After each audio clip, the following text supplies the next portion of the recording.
That was horrible. Okay, so you know how there's a school for gifted youngsters, right? For gifted youngsters. Yeah, exactly. Yeah. Xavier? Javier's School for Gifted Youngsters. Javier. Because Xavier's School for Gifted Youngsters is trademarked by the X-Men, so we got Javier's School for Gifted Youngsters. What if there was a school for ungifted oldsters?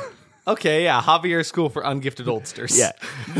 It's like the opposite of the X-Men. It's like the Y-Men, but it's like W-H-Y. It's like, why, men? Why, men? Why are you here? Why are we doing this? None of them have any powers. No, and they're just sitting around playing like Parcheesi. Yeah. But is it one of the situations where like they all claim they have powers, but none of them do? Oh, 100%. And I feel like it's like a Barnacle Boy and Mermaid Man situation. No one has ever said Barnacle Boy and Mermaid Man. You got to get it right. Take two. Mermaid Man and Barnacle Boy. Barnacle Man and Mermaid Boy. Oh, Lord. Okay. I'm going to quit the podcast. Why are you quitting the podcast? Please don't quit the podcast. So we have Javier's School for Ungifted Oldsters. Yeah, so at this school, right, like...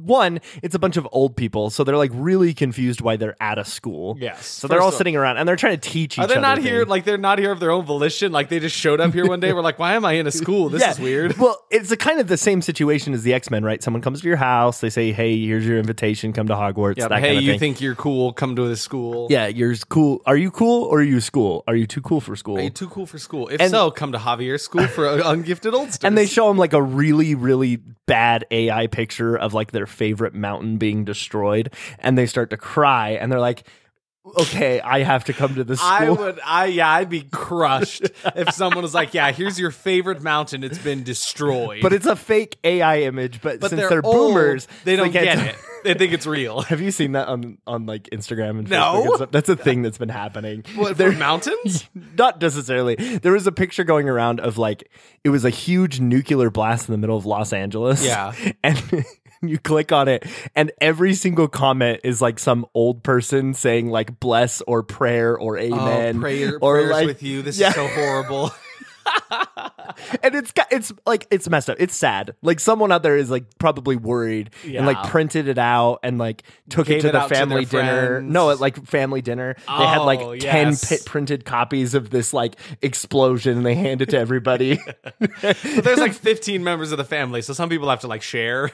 Yeah, and they like look at them together, and then someone hands them a picture of a podcast and says, "Hey, that was Horrorble with Derek and Isaac." And they say, "What? That was horrible." No, Grandpa, no, that was horrible. No, it's tough. Yeah. Horrible. Horrible. Did you? Horrible. Hey, Horrible. That's it, Gramps. That's it, Gramps. You got it. What were you gonna say? Gramps, get off your segue. Did you like my segue? I liked your segue because you mentioned that we are Derek and Isaac. Which one are you? Shoot. You are Javier Botet. That's good. I am Isaac, co-host of this podcast. And I'm Derek, co-host of this podcast. We are co-hosts of That Was Horrorble, a podcast where we do our best to review the worst in the horror community. Oh, have you finally settled? Yeah, I think I like it. It rolls. It's good. Is that a good intro? Behind the scenes, Isaac sometimes for hours will cry in the corner, just sob and cry, and rocking back and forth. Isaac, what are you doing? And it's like, are we the best of the worst? Or are we doing our best? What are we, Derek? I don't know. Well, I don't want to call us the best. We're not the best. It feels a little like overconfident to be like, we're the best at reviewing the worst, which I enjoy our stuff, but like, I don't know. I've always had an issue trying to say I'm the best at anything. And it's just like I was saying, though. It's like the world's best coffee. Right? Yeah, exactly, right? Everyone's the world's best coffee. Maybe we can be the best, but for now, we're doing our best. We do our best to review the worst. Yeah, and we did watch a movie this week. And we did watch a movie this week, yes. And I'm not sick anymore. The worst. Hey, Derek's better. And today's Monday. Today is Monday. I don't want to bring up Garfield. I just gotta say, love Mondays. Today's a good day. I'm feeling Mondays. I'm not gonna lie, man. Today I was sitting there and I was like, I kind of don't care for Mondays. Now listen, Derek. No, listen, Derek. I'm not. Shut up. Hold on. We can't. We've built our empire on this. I know, and I have all those I Love Mondays T-shirts. we can't stop now. Let me explain why. Okay, it's because on Monday I have to improv what I cook at work. Oh, really? And I never get to sit down with a menu I've written and actually do it. I have to most of the time I just make pizza because I don't know what else to do. Mm-hmm. So you just got to come up with something. Yeah, and so I was sitting there today. There's a point to this story. There's a point. Don't worry. settle in. But Garfield better come around at some point. Well, I mean, Garfredo's pizza is still going to happen one day. Perfect. No, so I was sitting there, I was cooking up, I was like rolling my dough, throwing it in the air, being a cool pizza guy. Mm-hmm. Excuse me, sorry, I burped a little bit. It happens. Listen, I just drank like of 3/4 of a voltage and had a shot of tequila. Both drinking Mountain Dew. Yeah, I just give away our trade secret that we take shots of tequila. Whoa. Well, I think it makes sense. Yeah, I guess so. Isaac has spent this entire. How do we normally get this crazy? Isaac has spent this entire rant with like this terrified look in his eyes. Derek's like, going places. Where's he going? Anyway, back to Monday. Yeah, so Monday, which Derek apparently hates all of a sudden. No. Just today, I was like, Monday kind of sucks. But then I closed my eyes and deep in my eye sockets, Garfield was there. Yes. And he was holding out his little furry hand. Oh, the loving embrace of Garfield. And as he was walking towards me, Bill Murray's voice came out of his mouth. I was just about to say, gotta be the voice of Bill Murray. And he said, right? I don't know, John, this is it. Don't hate Monday. That's Garfield. That's Bill Murray. John, don't hate Mondays. And I looked at Garfield and I said, I'm not John. And he said, you are now. And then I made out with Garfield for about 20 minutes. You're John. I'm John. John and Garfield making out, but Odie's not going to like this because as we established, Odie is Garfield's wife. We're doing it again. We're going too deep into Garfield already. Okay, we're not a Garfield podcast. At this point, though, we should start a Garfield podcast. I feel like I've been possessed and Garfield is going to come out of me. Meow. I transformed into this Garfield monster, werewolf style. Can someone out there who writes comedy... That's not what I meant. Certainly who like animates things or like does a comic panel. Someone who's good at art. Yeah. Will you please? It's not us. Please make a comic strip of Garfield, Odie, and John going to see Cats 2013 or 2020. What was it? 2019? There's no way it was 2013. Cats. You crazy. 2019. Sorry. 2019. There we go. Sorry. Got 2013 years on the brain. No, so like it's 2019. Like I want to like see their reaction to that movie. I feel like it's got to be like the three of them sitting there. Like one of them is super excited, one of them is confused, and one of them is like devastated. Like they hate this so much. Okay, but which one is which? I think Garfield is probably pretty happy. Yeah. Garfield is pretty happy about it. Obviously. Odie is a little confused, and John is disgusted by what he sees on the screen in front of him. Seeing Idris Elba just like completely smooth down there in his weird CGI Katniss. Like, what's that about? Katniss, like from Hunger Games? No. That was Five Nights at Freddy's. That was a different one. But anyway, I've transformed into a Garfield werewolf style. Can we do something with that? Wait! Oh no, that's so good. There it is. You see, you missed my segue earlier. So instead I was holding on to this segue. Instead of having a pentagram on your hand when you get cursed with the werewolf curse, because that happens. Everyone knows that. Mark of the beast. You have like a little lasagna. I was gonna say it's like like werewolves can smell the scent of blood. Like I see a lasagna and I'm like, oh god, here I go, Mondays. Okay. And then now I'm a werewolf. Why does this matter, Derek? Why am I bringing up werewolves? Oh, because we watched the movie Cursed from 2005. We watched Wes Craven's Cursed from 2005, and that was a time. Yeah, it was a movie. It was a movie. Can I tell why we watched this one? Because please. It was my choice. I chose this one. I think I mentioned this the last time because the only thing I've ever seen from this movie are gifs of it on Twitter where there's a werewolf busting into a window and just flipping someone off. And I had to know what that was about. Like, what the hell is going on there? I need to know why this is happening. And it looks exciting. I was actually a little disappointed. I saw that gif and I was like, ooh, I'll go watch this movie because it looks fun. Then I found out it's at a 15% on Rotten Tomatoes. You were a little sad. Have you ever had moussaka? Moussaka? Who is that? It's lasagna without pasta. What? Isn't it like all pasta? Nah, dude. It's like lasagna. I'm making it next week. And it's like lasagna with like eggplant instead of pasta. Ugh, vegetables? I don't know why I brought that up. No, get out of here. Go back to Curse. I just imagine like, I don't know why. I keep imagining Garfield like at the doctor's office getting his blood drawn. Yeah. Like a real human doctor though, not like a vet. Yeah, of course, because he lives in this fun fantasy world where like cats go to regular doctors. And then the nurse walks in and she says, Garfield, I have the worst news. What is it? It's me, Garfield. It's me, Bill Murray. It's me, Bill Murray. Neither of us can do a Bill Murray We're impression. terrible. Anyway, okay, I'm gonna be the nurse. You be Garfield. Okay, it's me. I'm Garfield. Mondays are. God, we have the worst news for you, Garfield. What is it? Is it today You're not- Monday? Because that'd be the worst. It's Tuesday. Okay, good. Well, that's a You good have start. celiac disease. Oh, You can't eat gluten. I hate Tuesdays. But never fear, you can have moussaka. Oh, This bit is stupid. This is going I'm nowhere. very mad about this this bit. is going nowhere. Anyways, we watched Curse from 2000. I feel like it's one of those things where like Garfield would God, we're never gonna get off of Garfield, are we? I want to stay on Garfield for like the rest John. of my life. No. The nurse takes John aside and they're like, "Hey, Garfield is celiac, and so we need to start supplementing his diets with like moussaka or something." And so he's like, "Okay, sure." And so like Garfield comes home from a long day of being a cat, being a Garfield, right? And he's plop plop plop Plop, coming plop, in, plop. and he gets up to the dinner table. John, where's my lasagna? And he's like, "Right up, buddy. Here you go." And he puts on a plate right in front of him. He's like, "Lovely lasagna, yum yum yum."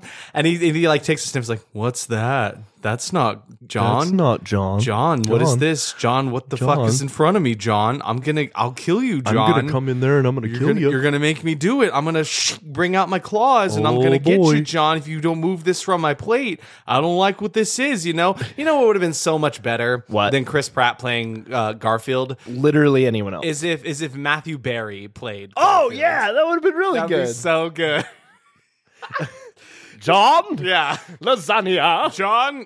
John, there it is. Lasagna. John, bring me a plate of lasagna. Oh, that was good. That was a good Matt Berry. Okay, we are so far from the truth, and I think that at this point we probably have hours of Garfield content. It's so Will someone bad. make a supercut, please? Thank you. Good night. Thank you, good night. So I promise sometimes we review movies. no, we actually only talk about Garfield in our free time. All we do is talk about Garfield. And that's We why watch it's the so old hard to comic come book, in here comic and like cartoon. try to put on this facade like we're two men who do not love the Garfield comics and TV shows and movies and memorabilia and merch and time capsules and It's like- time machines in the future where Garfield's taken everything like, over. It's like that I Think You Should Leave bit where she buys Jim Davis's house and they go over and it's just all Garfield. Have you ever seen that one? I've not. Is that a thing? Oh, dang. I mean, yeah, I've watched that because we love Garfield. We've seen everything. I've seen all the Garfield movies. I think they talk about shooting Jim Davis in that episode. That's bullshit. No way. We're the no, first. we're the first. We couldn't be. We couldn't I'm be. sure fields he's with- a nice guy. Have or you ever maybe met? he's not. You ever met Wes Craven? No, not me personally. Have you? No. But I'm craving for you to tell me about Wes Craven. I- I'm craving the Craven. So Cursed is from 2005. It was rated PG-13, and it was written by Wes Craven. Whoa. Okay. This is labeled a comedy. What? Well, I could maybe. I don't think I laughed though. No. Like I don't think I laughed when I was supposed to. No, not as a horror comedy would want me to. Anyway, directed by Wes Craven, written by Kevin Williamson. And let's talk about Wes Craven for a second because he's Let's arguably one discuss of the the man. greatest horror directors to ever direct Iconic horror. horror directors. Derek, give me some of the greats. What's he got under his belt? Yeah, so he did Paris Je t'aime. He did The Hills Have Eyes 2. I'm so funny. I think I'm hilarious. For a second, I was like, "What the hell? Paris Je t'aime." Yeah, famous Je Wes. t'aime. Everyone loves Wes Craven's Paris Je t'aime. He did write it though. J'adore, Paris He wrote Je it though, t'aime. but he's more Escargot. known for the Swamp Thing from 1982. Yep. Of course. Everyone Also loves that one. a little thing called Nightmare on Elm Street. I don't know if anyone cares we about that can one. skip over Probably that no one. one really cares about the fact that he did Scream either. I don't.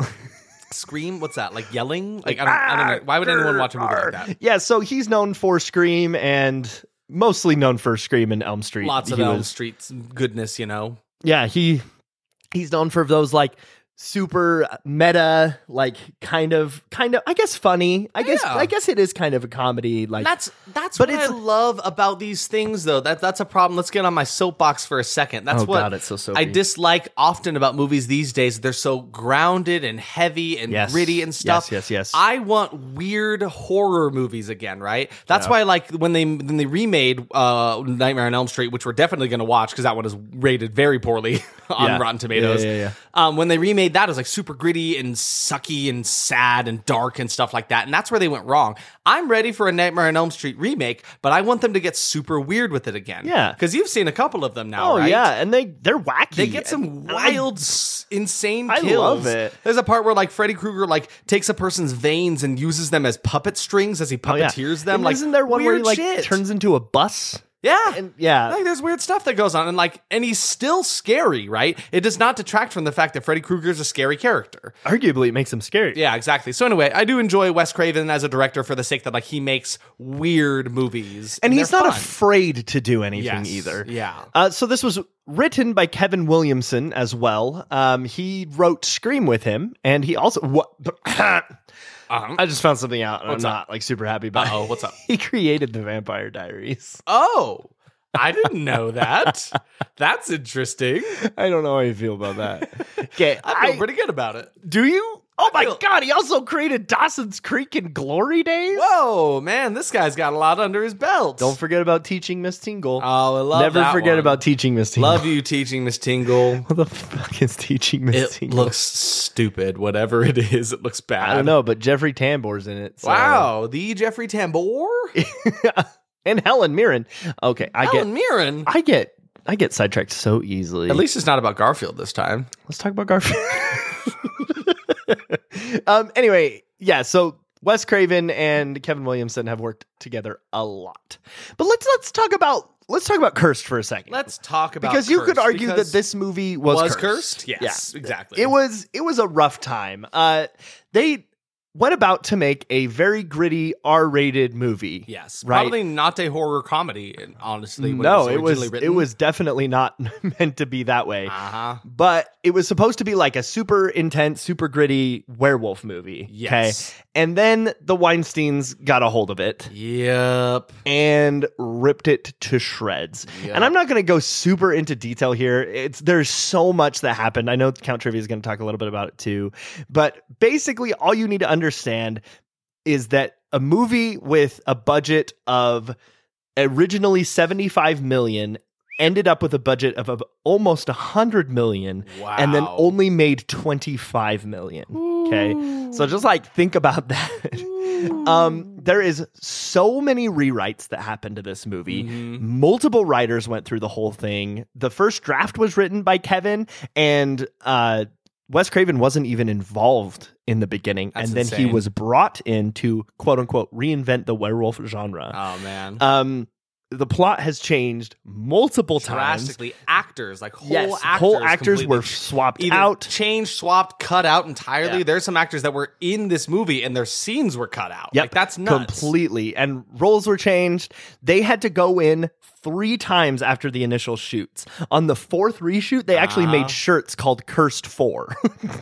So it's back for more. Yeah. Cursed 4, back for more. Which is hilarious. But all in all, they ended up spending 100 days on set. And was it worth it? No. Really, though? Really. Like, that sucks. I really, like, so one of the things that is very big on this movie is the Craven cut, because everyone wants to see Wes Craven's cut, because apparently there was a cut of this film before all the reshoots and all of that was a rated R, gritty. There's an elevator scene about towards the end of the movie that was apparently like super gory, way gorier. And got cut down to apparently, PG-13. like, I saw a trivia that I didn't end up including that said there's like about like 3 different cuts of this movie, like this one that was slightly toned down, and then one that is like the whole hog, like Wes Craven's original intent. And you can see, it's unlikely to be released ever. You can see that second cut. You can buy it apparently on DVD and watch the rated R version, but it is still missing super toned down. And based on what I could find, it actually didn't change too much. It's still pretty. It's more like watching an unrated cut of a movie. Right? Exactly. Which, like, you have to look closely to even see what was different sometimes. Like, I guess that was kind of different when I watched that one. So it's kind of interesting.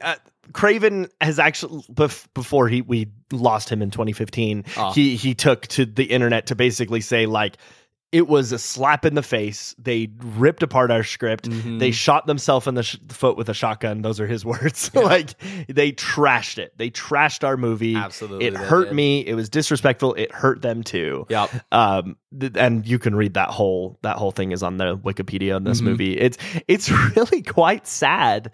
I can't imagine like putting together this much of a movie to have it end up kind of sucking. Just being taken so far from what you had intended, and your name is on it now, right? And you're like, the studios, Weinstein, this stupid sex offender came in and fucked everything up. Seriously, though. How dare he? Both of them, it was Bob and Harvey. I don't know. Their names don't deserve to come out of my mouth. They're awful. Who cares about Horrible, them? They ruined this movie. Horrible people. That could have been really great. The movie was released on February 25th in 2005 in about 3,000 features.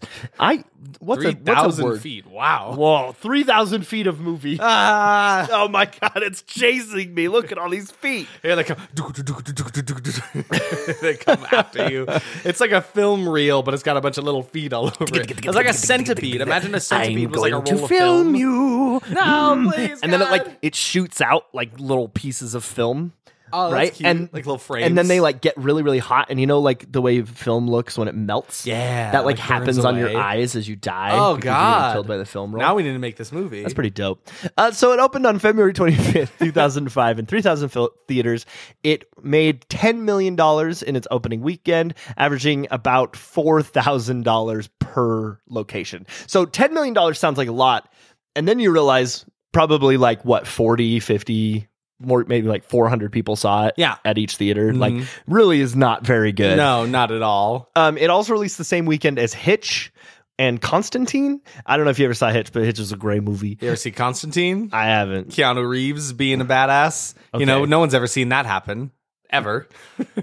Did you know I love Keanu Reeves? Yeah, he's great. I'm in you love should with watch him. Constantine then, you silly guy. I added a movie to our list today with Keanu Reeves in it. With Keanu Reeves in it? Yeah. He's in a bad horror movie? He's in a bad horror movie called that's- Knock Knock, I think. Okay. Anyway, the following weekend, it lost all of its traction, and then by the end of its month, it just, no one was watching this movie. It is disappointing that the movie did so poorly and such like that, but I am kind of happy in a sense because like the studio's like, it has to be done this way, we're going to do it our way, and it flopped horribly. It's like, yeah, great going, guys, great idea. If you just let us made our movie the best way it could have been, then we could have had something great, but instead, you ruined it. You ruined it.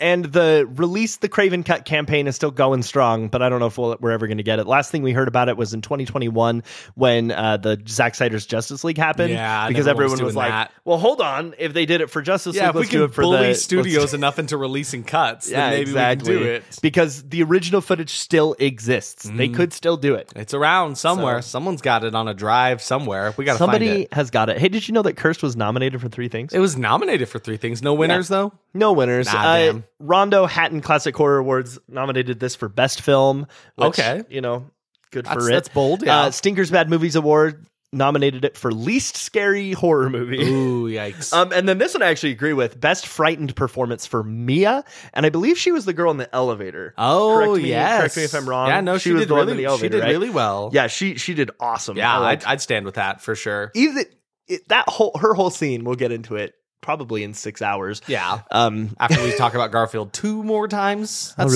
shooting low, but we'll see. I was really hoping for 3. But yeah, no winners on that one. Shall we discuss the reviews I gotta for tell this you movie? more stuff. Oh, you got more stuff? Yeah, Rotten Tomatoes is sitting 15. Oh, that's right. Audience is sitting at 30%. Sometimes. Letterboxd is sitting at a 2.6 and IMDb is at a 5.0. That's actually it. I just hadn't mentioned that yet. You usually do that like top of the thing. So I do. I don't know why I did it out of order. Probably because I wanted crazy. to talk about Wes Craven. I was Craven the Craven. We're Craven the Craven. Hashtag Craven the Craven. Before we get into that, let's talk about the critics' consensus. Oh, yeah. I like doing that. There isn't an audience consensus, but the critics' consensus is a predictable plot and cheesy special effects make Cursed a less than scary experience. Who makes that? Who makes the critics' consensus? I'm not sure. Who's the king of the movie who's like, I'm the top critic who says this is what we're all saying. No, shut your mouth. It's me. I'm the one saying it. It's like a little unpaid intern who's sitting there at the Rotten Tomatoes. Craig Critic? I'm Craig Critic, and I'm in charge around these parts. You get me in your reviews, and I'll see if I like it. I'm Craig Critic. That's all I got. I can tell you've watched so much Adventure Time in your life. Do you know why? Why? Because anytime you have a character, you're like, I'm Billy Bob character, and I'm here to tell everyone that I'm a character. I'm a wacky guy. I'm Billy Bob character to match. I just need something like Critic and Craig. I just needed them. That's all I have for these bits. No, it's just funny. I'm not upset about it. Listen, hey. Guys, Derek got mad at me. Oh, I'm not mad. I'm happy. So Paul Arendt from BBC.com, a top critic with a positive review, says, Cursed is no Scream, but it is at least a healthy Yelp. That's not bad. David Nasser also has a positive review from Real Film Reviews that says, boredom never quite sets in thanks to the engaging performances. Okay. Peter Howell from Toronto Star, a top critic with a rotten review, says, the scariest thing about this movie is the incredible waste of once vital talent. Oh. Yeah. Whoa. That was weird. I stopped reading. Anton Patel of Projected Figures says, with a negative review, it is as though Craven and Williamson have decided to try on Wolf's clothing, but forgot to bring any real claws or bite. Ooh, see, that's tough to put that on them, though, because I don't think this belongs on Craven and Williamson at all. I think they so definitely. But I don't think they knew. Like, I really feel like that was kept under wraps until recently. That's fair. When was that review made? 2005. 2005. Oh, so like right away. This was right when it came out. Okay, yeah. So maybe that's fair then that they weren't aware where the blame was supposed to be directed, right? Yeah. Shall we get into our expectations? Let's do it. Okay. Let's see. General expectation for me, I was actually looking for a good time. I was a little eager to get into this one. What about you? I was honestly just wanting more. Like, I felt like I would want more. Yeah. Mm-hmm. Like, looking at the trailer and everything, I was like, okay, this is going to be good, but I feel like I'm going to be left wanting. Yeah, exactly. It's just a little lacking in what you desire and crave from the Craven.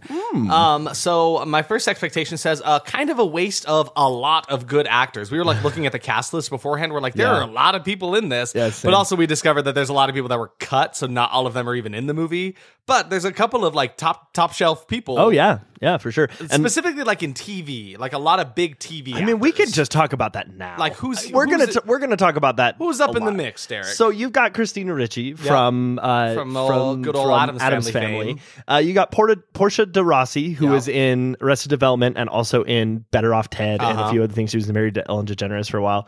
Oh right. And then does Shannon Elizabeth in anything? I feel like I looked at her and she was in things. Oh, she's from American Pie and Scary Movie. There you That's go. right. That's right. Scary Movie. That's funny. She ended up in the spin-off of a Wes Craven movie. Yeah. But you've also got Milo Ventimiglia, something like that. Whoa, you flexed on me hard. Yeah, exactly. We want to try that again? No. I just want to hear you do it. No, again. one more. Just once is all I got. Milo Ventimiglia. Yeah, sure. His last name kind of sounds like an STD. A little. Doc, I got the Ventimiglia. I don't know what to do, Doc. Now, Derek, it's me, your doctor, and I told you to stop playing in the swamp again. And what you do, you're going and playing in the swamp, getting yourself some Ventimiglia. I've got the Ventimiglia. I need Milo. Milo is the only... I'm going to give you a healthy dose of Milo here. A good big old prescription. Here's a big old bottle. It'll be $9,000. Oh, God. Dead. The pharmacy's dead. If you don't know Milo, I knew him from Heroes because I freaking love Heroes. Yeah. Fun fact about Derek, he played the main guy, Peter Petrelli. He was also in This Is Us, and then he was also in Gilmore Girls. He played Jess. Loved him in Gilmore Girls as well. He's been in a lot. He's been in a lot of TV shows. Yeah, exactly. Specifically. And he does great in them, And he does great. Yeah, I love him. Yeah, we'll talk about him later. Mm-hmm. You also got Joshua Jackson, who was in Fringe. I really, really liked Fringe. And he was also in Dawson's Creek as Pacey. This really shows you like Derek watches a lot more TV shows than I do. I realized how little I watch TV shows at all. I used to watch a lot of TV shows. Well, let's be fair. I'm more of a movie guy now in my life. You also got Judy Greer. Everybody knows Judy Greer. We love Judy Greer. She wasn't in as many TV shows. Well, big lie. She's been in a lot of TV shows. Yeah. So lay it on me. What has she been in? She's been like in Archer and Family Guy. And okay. She was also in Arrested Development. Okay, there we go. But she was in Ant-Man. Ant-Man. Oh, that's right. She was in 13 going on 30. She was also in like one of the new Halloweens, isn't she? Yeah, She's like the Halloween Kills. The daughter's mother, I think. You know what? If we start talking about Halloween, I'll get confused because that always happens to me. Scott Baio is here from Happy Days. He also played Bob Loblaw in Arrested Development. Blah, blah, blah. Is that really his name? Yeah, Bob Loblaw. Bob Loblaw. Yeah, Bob Loblaw. Bob Loblaw. Nick like a Offerman. character we would make. Nick Offerman. Nick Offerman was here. I was real excited when I saw that. I love Ron Nick Offerman. Swanson fame from Parks and Recreation. He's just a sweet man. I love him very much. Every time I see his face, I'm filled with joy. It is very weird to see him like the early days though, because this is probably like way before Parks and Rec was even a thing, right? Yeah. Strange. There are even more recognizable faces to this movie. Not really many. I guess we should probably talk about the fact Jesse Eisenberg. I was going to say you're kind of neglecting the fact that Jesse Eisenberg is here. Okay, me and Jesse Eisenberg. Tell me about your relationship with Jesse. He's just not good. He always wears the same stupid clothes. He does look has the same same in stupid every face. Single thing he does. He always looks constipated. Even when all he played the time. Lex Luthor, I was like, then this he is just the had, same guy. He just had like gunk dripping out of his nose the whole time, and he just looked gross. Yeah. I started watching that movie Vivarium a while back, and I stopped because of him. Oh no! I just can't handle it. Sorry, I'm sorry, all of you Jesse Eisenberg lovers out there. Maybe he was punched in the face as a kid. Eisenberg Nation, rise up. Can I? I got eyes on Eisenberg. Can I get a version of Breaking Bad, but I want the Eisenberg cut instead of the Heisenberg cut? Oh my gosh! So it's instead of Bryan Cranston, it's Jesse Eisenberg. Oh my lord, that'd be that. No, I can't even fathom that. Jesse, we gotta make meth. Jesse, was that a good Jesse Eisenberg? We gotta make meth. We just gotta make a little bit of meth, and then I'm gonna go over here, and then I'm gonna make Facebook. Okay, is that okay? Is that cool? Yep. Look at me, Mark Zuckerberg. No, it's totally cool. I'm Jesse Eisenberg. Do you like my little sweater? I wear it in every movie. Okay, that's enough hate on Jesse Eisenberg for the day. Anyway, so that was my first expectation. What was your first expectation? Oh my god, We're still there. I mean, my first expectation in all capitals. Why are there these good actors here in this bad movie? Yep, there's a lot of them. So we were on the same page there. Same one. My second expectation says all worth it for the practical werewolf effects. Very good. Because I'd seen a little bit. Of course, I saw the scene where the werewolf busted in through the window, and I saw a couple other pictures. There is a beautiful practical werewolf suit that they built for this movie. So, like, if all else fails, that werewolf looks kick-ass, and so I'm here for that. For sure. The transformation scenes are going to be whack. We saw a little bit of one in the trailer, and I was like, I heard that they used a lot of CGI for the werewolf in this movie, so I was actually on the other end. All I knew was the flipping off werewolf, which looked fun. Yep.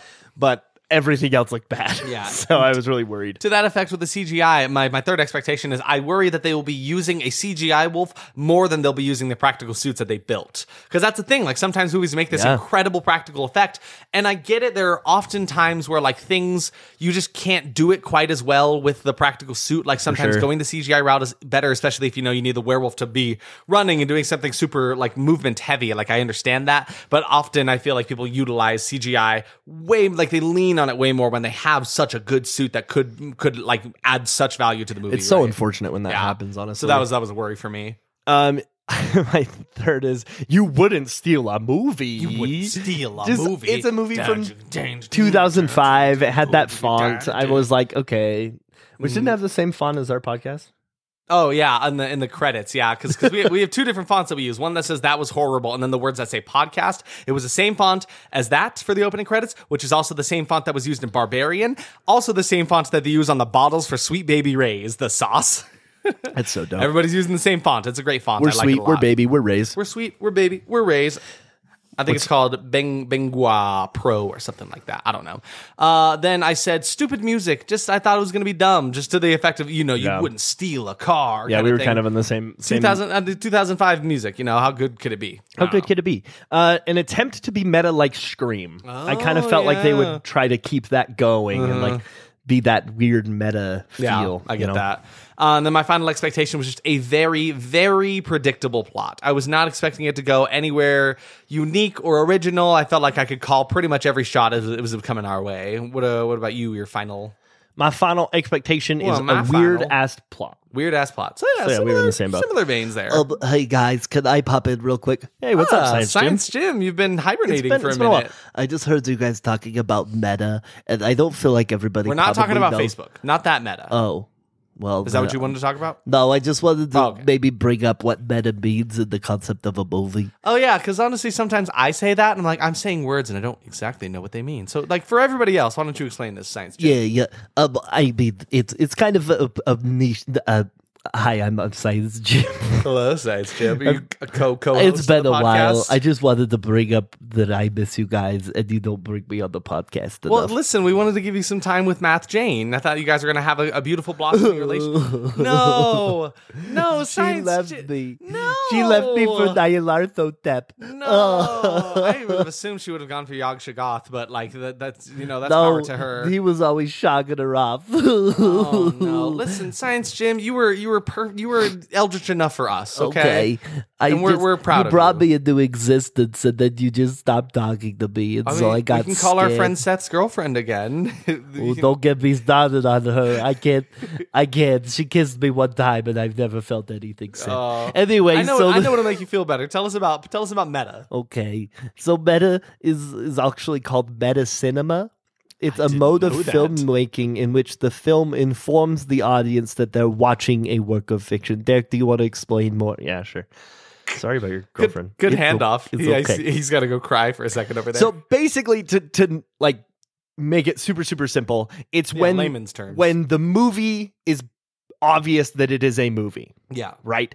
So, like for example, in Scream, there is a character who is constantly talking about tropes in horror yes, movies. exactly. They're very well aware of Yeah. horror movies that exist, right? And those things happen in the movie. Mm-hmm. So like it's like almost predicting the future, but it's also like it is informing the viewer that they're watching a horror movie. It is talking about the fact that it is a movie. Yeah, it's not really trying to keep that suspension of disbelief there. I like meta horror. I think it's very fun. Mm-hmm. I recently just watched one called Funny Games, which I didn't care you for said very that one was much. weird. Because like the actors in the movie like knew they were in a movie. Yeah. Like a couple of them did, and there was a point where they like paused and rewinded Yeah. the movie, and it freaked me out. Yeah, well, like Wes Craven has Wes Craven's A New Nightmare, which Right, is the right, the last before like the remake of Nightmare on Elm Street, where it's like it is the actors from Nightmare on Elm Street as themselves Yeah. in the movie. Yeah. So they're acting, but they are just being them. Yeah. And they're experiencing the same similar things as Freddy from the Nightmare on 13th, but it's like Nightmare on Elm Street. Wow, I do that all the time. I mix those movies up. Yeah. Nightmare on Elm Street in their real lives. So like these lines are blurring Yeah. between like fiction and nonfiction. It's kind of weird. For sure. Wes Craven definitely does a lot of that. I mean, he was kind of the king of meta horror, right? Because Scream, after the first movie, in the movie Scream universe, they make a movie called Stab, which is literally just Scream 1. Yes. And then from then on, like one of my favorite scenes in all of Scream history, I can't remember which one it's in. Please forgive me. There's a moment one of them. where someone is sitting on the couch watching Stab and watching a scene happen that is literally happening to them at the exact same time. It is one of my favorite scenes in all of Wild. horror. Good I stuff. like it made me love the Scream franchise more than I already had. Anyway, that's enough about meta is basically they understand they're in a movie. Yep. That's basically it. I mean, with and meta. not necessarily literally, right? They're not like, oh, I'm in a movie, but Yeah. like the viewer there's like an understanding between the actors. Yeah, and the viewer. it's slightly different than like breaking the fourth wall completely and being like, I'm aware that I'm in a movie and I'm in control, because that's a whole other can of worms. It's kind of like there is no fourth wall, so to speak, right? Like no one's necessarily breaking the fourth wall, but there just there's isn't no fourth one. wall to break. You're kind of you are in the experience with them. They know they're telling a story. You know they're telling a story, right? It kind of breaks any illusion. Yes, yeah, I So. dig that. Shall we dive into this movie? Yeah, I'm kind of worried about Science Jim though. Yeah, we'll check on him after the podcast. We'll make this a quick one, or we won't. Sometimes we usually don't. What's a good way? How do we get into this one? We always need to have like some unique way to dive in. I don't know. Maybe let's actually leave. Okay. Okay. It's really cold outside, so we can get some liquid and maybe Some heat it up. what? We can put it in a Some little bowl. like wood? Is that what you said? No, liquid. And we Liquid. can put it in a bowl, but we need an activity to do. Maybe we can go bowling. So if we go Okay. bowling, Okay. and then, And when but you- we put soup in the bowling No, ball. when you go bowling, it like exerts your energy. You're feeling kind of sick. Yeah, yeah, What's yeah. good for when you're sick? soup. It's soup. So you're bowling for soup. Yeah. So I'm bowling to obtain some soup. Oh my gosh, bowling for soup is here. Oh my God! Look, hey, bowling for soup is here. My first note for this movie is literally the movie is definitely from 2005. Oh, 100%. We're at like some carnival on the pier and bowling for soup, actual ass bowling for soup for reals is playing at this carnival. Yeah. That was the best part about this, because like at first we're like, oh, this is a fun little 2000s band, whatever. And Derek's like, oh, it's Bowling for Soup. I'm like, oh, haha. Then the banner behind them literally is Bowling for Soup. It's the only time they're in the movie. It's so weird. It's the only time any of their songs are in the movie too. Yeah. But while the credits were rolling, the opening credit sequence is happening. We found out that Rick Baker did the effects for this movie. Yes. Rick Baker, like one of the kings, the pioneers of practical effects and stuff like that. But like what really excited me was the fact that he is the one that did the practical effects for the, An American Werewolf in London. Paris. No. American Werewolf in Paris. Don't ruin this, Derek. Hey, have you guys ever seen An American Werewolf in Paris? I hope they never do. Did you know we watched that movie something like 45 movies ago? Oh, wow. That's weird. Specifically in podcast terms. That's strange. I dislike that. I don't like that at all. But Rick Baker's done some incredible practical effects work in the horror industry. Like he is like, practical effects and his name, they go hand in hand. Like he's done so much work and he's incredible. Love him very much. Rick Baker's that amazing. Really excited me. I actually didn't know that going We into had to this rewind. movie. Yeah. Because Derek's like, I think I saw Rick Baker's name in there. I'm like, you're kidding me. Yeah, we got in a fight. The man behind the American Werewolf in London, not Paris, because that's a stupid movie. But the werewolf's still good in it. Remember? I literally cannot all you even remember think. from that movie. All you remember from that movie is the condom in the soup. That's all you remember. And I understand. Cannot remember. An American But what you need to Werewolf understand in Paris. is American Werewolf in Paris is the best movie ever made. I have changed my review on Letterboxd to be 5 stars. Oh, that's right. It looks like a gargoyle has hair on it, Derek. Oh, wait, yeah, they went all CGI with it. So bad. I hate it. No. Okay. Go back and listen to our 3rd episode, which was An American Werewolf in Paris. That's crazy. Wasn't it? Wasn't it our 3rd episode? I think so. Yeah, cool. Good talk. I mean, maybe, I don't know. We could look that up, but are we going to? No. So anyway, Rick Baker did the effects. So there's a girl and her friend who get their palms read by a fortune teller on the pier. The carnival, the pier. That's what I mean. Who tells them they have blood in their future and there's something about a beast that's going to go hunt them. And it's really funny because one of the girls literally like, you can't just say something like that. Like that's the realest thing anyone can say. It's like, right? Don't just tell me I'm going to get killed. That's terrible. It's stupid.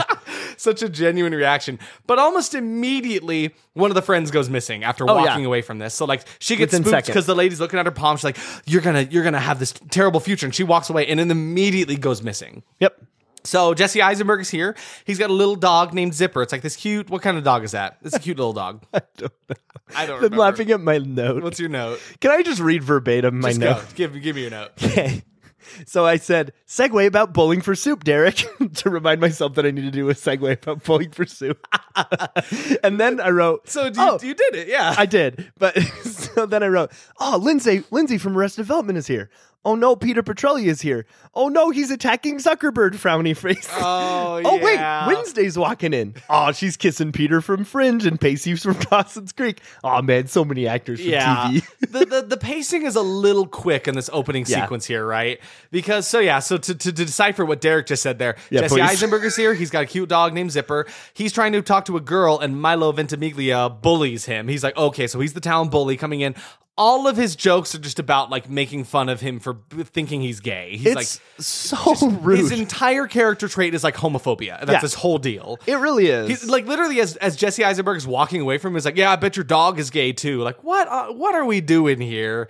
It was a different time. I wish Derek made a very excited face, and I need to know what this is about. Oh my god, what's happening, Derek? I learned some facts about the doggy. Oh really? I don't know anything about this doggy. I know the fact about the doggy. What's up? So it's a golden retriever. Okay. It was golden. Name was that's what I thought. Zipper. He was played by Solar and or Ryan. There were two dogs that played the same thing. I don't know. I just thought it was really cute. The dog learned a command for boo. So every time he would say boo, he would bark, which happens in the movie a couple times. That's awesome. I just like imagine the trainer sitting there going boo and bark. Anyway, I'm sorry. There's a web. There's not a weapon. There's a website called humanehollywood.org. I'll link it in the show notes. That's kind of cool. It literally all talks about just like how the animals were used, how they were trained. Like it actually goes into treatment detail. on set and stuff. I'm gonna spend a lot of time on this website. That's actually really cool. I really like this. I like that. I'm gonna start checking this for every episode that has an animal. So anyway, yeah. So we meet Jesse Eisenberg. His name is Jimmy. We meet Milo's character. His name is Bo, and he's just homophobic. That's his whole thing. He's homophobic and he's a bully and he sucks. Which is sad. I really hated him. Yeah, exactly. Like we like him as a actor and a person in other things, but in this one, it's like, it sucks that you suck in this movie. I can't even begin to tell you how much I love him as an actor from Heroes specifically. Like he was one of my actors growing up that I would be like, I want to be him when I grow up. And then to see him in this bullshit, your hero throwing some F slurs around, it's pretty terrible. It was horrible. Yeah, I really rough. hated it. So now we meet Christina Ricci, and she's dating Joshua Jackson, that guy from Dawson's Creek. Yes. And so he's on some cool set that's very like gothic with Iron Maidens and gargoyles. After a while, I finally figured out he's opening like a club that's like horror themed, because it's actually like kind of a kick-ass museum of horror shit. There's like Frankenstein's monster is there, so is Nosferatu. They've got Dracula's coffin, a replica of the cane from the Wolfman. Yeah, because if you don't know, in the original Wolfman movie, there's an iconic like silver cane that has it's like a regular cane, but the head on the top is a silver, like it's the head of a wolf with a star on it. It's really cool, very iconic. But they just had that there. There's a lot of things that happen that are very much like, oh, remember in this other wolf movie when this thing happens? Like it's not incredibly subtle, but it is fun still. I did like it. Yeah, no, I liked it a lot. It's like in Scream, right? When they mention like, Halloween, this stuff happens, right? It's like, it's meta horror. I mean, yeah, there are many, many moments throughout the entire movie like this, where there's just little sprinkles of salt of werewolf. And I dig it. It was very good. So anyway, Christina Ricci, her name is Ellie. She's going to meet her boyfriend, who is Jake. And she's like talking with him. They're all cute. And then suddenly he gets really weird and shifty. And he's kind of like, I just need to disappear for a couple days and be alone, because he's really stressed about the opening of this club. I don't know. It was kind of strange. But Derek noticed this on an exterior shot of like the city. It's the nighttime. You can see all the city lights. Oh, yeah. Derek, what did the city lights look like? It was a pentagram. Yeah. The lights of the city not so subtly formed like this pentacle in the landscape of the pentacle. It was super weird. I think the only correct me if I'm wrong. I think the only difference between a pentacle and a pentagram is one is in a circle and one is not. I think. I have no idea. Maybe I'm wrong. I mean, I'll find out in like 2 seconds. Science Jim's on his way. I see him running down the street. See him. Hi, guys. Oh, my God. I was running from so far away. I know. Yeah, so... And you've been crying, so you're out of breath, too. A pentagram refers only to the 5-pointed star. The pentacle has a circle. Okay, yeah, so the pentacle has the circle. Gotcha. So Derek was technically right. Yes. It was a pentagram. Yeah, pentagram. Well, what are you talking like I think me? that one, I'm just sorry. It's hard not to. I think the one in the city had a circle around it. I think. Ooh. Either way, none of this matters. You want to fight about it? Okay, goodbye. Yeah, goodbye. Why are you mocking Science Now I'm just Jim? gonna make fun of him. He just got broken up with by Cthulhu. I'm hoping- Have we talked about the fact his girlfriend was Cthulhu? Yeah, I don't know if we have. Yeah, his girlfriend was Cthulhu. Math Jane is actually an eldritch being named Cthulhu. Listen, I was hoping maybe if I bullied him about that, he would have something else to be sad about, and it would kind of take his minds off his girl troubles. Oh my God, he's skipping rocks across a pond. Oh no, is he look like in a happy way, or is he sad about it? No, I hear the Charlie Brown theme. He's not doing good. Oh my God, I'm so sad.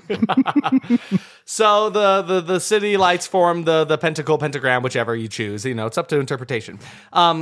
Christina Ricci, Ellie, and Jesse Eisenberg, Jimmy, are siblings. And they're driving away, and they hit something with their car and careen into another car, sending it off of the road, tumbling down a hill. Yeah. There's no way someone could have survived that. It was kind of nuts. I was freaking out too. I don't know how I missed this. I thought it was their car flying down, and they had the dog in the back because Zipper seat. was in the car. I was screaming. I was so mad. And then he was also mad because he saw Zipper. He's like, okay, I'm glad the dog's okay, but no, there's no way it would have survived. Yeah, I was a little upset with this whole scene. No, it was a separate car. So Ellie is trying to help the lady out of this car. She goes down to the bottom, and the car is tipped upside down. Like the dashboard caved in, so her legs are caught, and so she can't get out. And then, but there's something lurking in the woods. There's like creaking and we kind of get a little bit sticks. of what's his face, the guy who did Evil Dead. Sam Raimi. We kind of get a Sam Raimi perspective. Yeah, like POV shot. anyone who's not familiar in all the Sam Raimi films, the evil thing has Yes. like its own perspective. It's like on everything. low to the ground camera, like handheld camera. You're running through the woods with it. Yeah. It's like moving back and forth. But this movie did it really well. Or even Michael Myers. Yeah. Very like where you have the perspective of the killer. yeah, exactly. Like monster POV. I They're actually fun. really enjoyed it. I do enjoy in them this when movie. they're used well. But Sometimes it did they're it in this stupid. movie. It was fun. So then they manage to help her out. So Ellie can't get her out. Jimmy comes down, helps the girl down, and she then gets torn out of the car by a werewolf. Yeah, she's like okay. laying there in the back, and it like comes from behind her from out of the window and like bites into her and just pulls her out. And it's kind of funny. It's stupid. because Jimmy holds onto her feet, and then Ellie holds onto his feet, and they all get pulled out in one go And out it's of like the car. they're like getting pulled along a racetrack. They're just like completely like on wheels. Now this is pod racing. Yeah, I was going to say, like, they're pod racing, exactly. But yeah, they're all dragged through the woods, and the girl gets mauled in a flurry of hectic was shots. brutal, You can't really dude. tell what's going on. It's a little chaotic, but it was fun. But then, so somehow the two of them managed to get away, so Ellie and Jimmy are okay, but they did get scratched by the beast. And so anybody who knows werewolf lore, it's like, them's wolves now. That's how it goes. But then they're like laying there, and her torso flies through the air her and upper lands torso next to them. just gets thrown at the two of them from somewhere in the woods, and it like continues to drag itself away. It was like she's nuts. still alive. Yeah, and then she finally passed away. Yeah, and then she finally went away. That was rough. And I just wrote, gee, I hope they don't turn into werewolves or something. And then Nick Offerman is here. My boy. Yeah, or should I say Nick Officer Man, because he's here interrogating them about the whole situation. And the Jimmy and Ellie kind of start to argue about the fact that like Jimmy is fully like, we saw like a beast, and she's like, well, we don't know what we saw. She doesn't want to tell Nick Officer Man that she saw a wolf or something crazy. Yeah. So they get into an argument about like what they saw, what they didn't see, and then there's a dumb shot of like her looking longingly at a picture of their family just to indicate that mom and dad are dead. And like, I get the fact. Did it ever even tell us? It did one time because like she's there, like, to tell you a little bit, Jimmy is very into the fact that he's super into comics, and specifically ones about werewolves. What a coincidence. And he's looking into werewolves on the internet. He is like very immediately like, oh, I'm going to be a werewolf now. That was a werewolf that attacked us, right?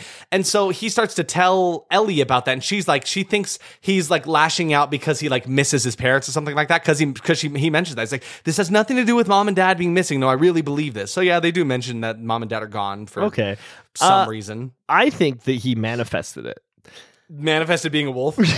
Yeah, I'm a wolf. So I mean, I won't get too into it, but like from here on out, he is like WebMDing basically how to be a werewolf. It's so funny. And like what are the symptoms and everything. And then all of a sudden he starts having all of the symptoms of being a werewolf. It's pretty funny.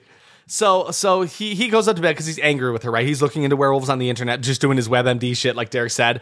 And then Ellie's boyfriend, Jake, lets himself into the house. There's like a long scene of her like looking around the house, and there's weird noises, and the door is open. She's like, what's happening? Then there's like a little bit of a jump scare where he's behind her. And like he's all scared, and he wants to talk to her, and they have this really corny conversation about like, I'm so scared because you're such a good thing in my life, and I've never had a good thing, and I don't want to lose you, and that scares me, and I just want to run away from it. I'm like, shut up. I do not care about either of you right now. And then they hug. And then she just takes this huge bite out of his neck with some really rough CGI work. You know what they do in movies where they take a human and like elongate the jaw to make it look weird? And she takes a chomp, like this chunk out of his neck, like this big circular bite out of it. And then there's just this like geyser, an actual geyser of blood that comes up out of the neck hole. And it is bonkers crazy, and it was like pretty rough CGI. I wish they had just used like an actual, I don't know what they could have practical. They could have practical this. I mean, like, listen, Wes Craven did Nightmare on Elm Street, and they did that whole geyser of blood out from the bed in that one, right? This looked so bad. It looked bad, but it was just, I was mostly just like in awe of like, what the hell just happened? Holy shit, that was crazy. Yeah. But it was just a dream. It's okay. Don't everybody worry. Everybody calm down. Yeah, you over there. Yeah, sit down. Don't run away. It's cool. You're gonna be all right. We're okay. Derek, why are you looking up dramatic pictures of werewolves right now? Don't worry about it. We'll talk about it later. Oh my god. So Jimmy pulled a full teen wolf, and he found himself completely naked out in his yard. Yeah. And so he's just like, oh, okay, cool, and climbs back up into his window like it's normal. First off, Jesse Eisenberg is 22 in the filming of this movie, and he is acting like he is 16. Yeah. Stop looking at the werewolf art that is on my stop computer. Looking at the werewolf art on your computer. But anyway, werewolf fart? Gross, Derek. Don't be yucky. I'm so sorry. I'm so sorry to everyone in the world, especially my mom. What is this? Love you, mama. Who loves this podcast? So he's 16 Yes. in this movie, Yes. right? Or like 17 or 16. Somewhere around. He's a teenager. We know that much. And he is 22. Yes. And the way that they make him look younger is to like start giving him wigs. It's super weird that they And do it's this. gross. Because he starts out the movie with his normal hair, and it seems like they give him like the Bully Maguire treatment from the Spider-Man 3 movie. Where it's like they give him like darker hair and a little bit more of like an emo cut. And he just can't. And it's not like it does not he doesn't look like a teenager. the continuity of it is terrible because there's somewhere like it looks believable like it's his hair, and then there's somewhere it looks like a awful wig. And you can tell it was because they went back to reshoot it so many times. They had to keep giving him wigs. And I didn't realize that until after watching the movie. But like during the movie, is awful. And then on top of that, his acting as a teenager was dreadful. It was bad. It was rough. Okay, that's enough. But yeah, so Ellie's also experiencing some things. She's like in her kitchen. She's got these good reflexes. She like catches a fly with her bare hand. It's like, whoa, do I have superpowers or something? And then Ellie and Jimmy start talking about what's happening to them. Jimmy, again, is immediately on the theory that they were attacked by a werewolf, and he's just rolling with it. He's like totally cool with it. Which, I mean, if I was a person who sat and read werewolf comics all day long and I got to turn into a werewolf, I'd probably be pretty cool with it too. I'd probably be kind of excited. Judy Greer is here. Her name is Joni, and she's like Ellie's boss, I think, and she's kind of a real piece of work. She's not the nicest person. Yeah. And then at work, Ellie's got this heightened sense of smell, and she smells her way to a woman who just got a bloody nose. Like, all the signs are there. You're turning into a wolf. Accept it now. Accept it. I wrote that Bo the bully can only be homophobic. That's his only trait. But now that Jimmy's got some werewolf blood in him, he's willing to stand up to him a little bit more. He's like kind of starting fights with him and stuff. And so it's like we're working up towards something here. I'm like, I don't know why, but I'm shipping Jesse Eisenberg and Milo Ventimiglia. Me too, man. It was here that I made the assumption. The assumption that I'm like, I bet what's going to happen is that he's actually going to be super closeted, and that's why I'm like, I would like that more than him just being a raging homophobe. We were definitely on that same boat. I was in the vein that I was like, I want this to happen, but it doesn't seem like something we'd do in 2005. Unlikely. Exactly right. Not for the time, especially with how much homophobia is in this movie already. So Ellie is now at a PETA masquerade party for work. I'm just now realizing the irony of the fact that it's a werewolf movie and they're at a PETA rally. Exactly. It's kind of funny. PETA. And apparently this little masquerade thing was fleshed out a bit more in the original cut of the movie. Like there was a lot more. There was like a longer scene showing why they were at this thing in the first place. Yeah. But suddenly it's just like, oh, cool. They're at this weird masquerade and there's PETA symbols all over the place. So I guess we're just going to roll with that. Right. But Jack, her boyfriend, shows up to talk to her.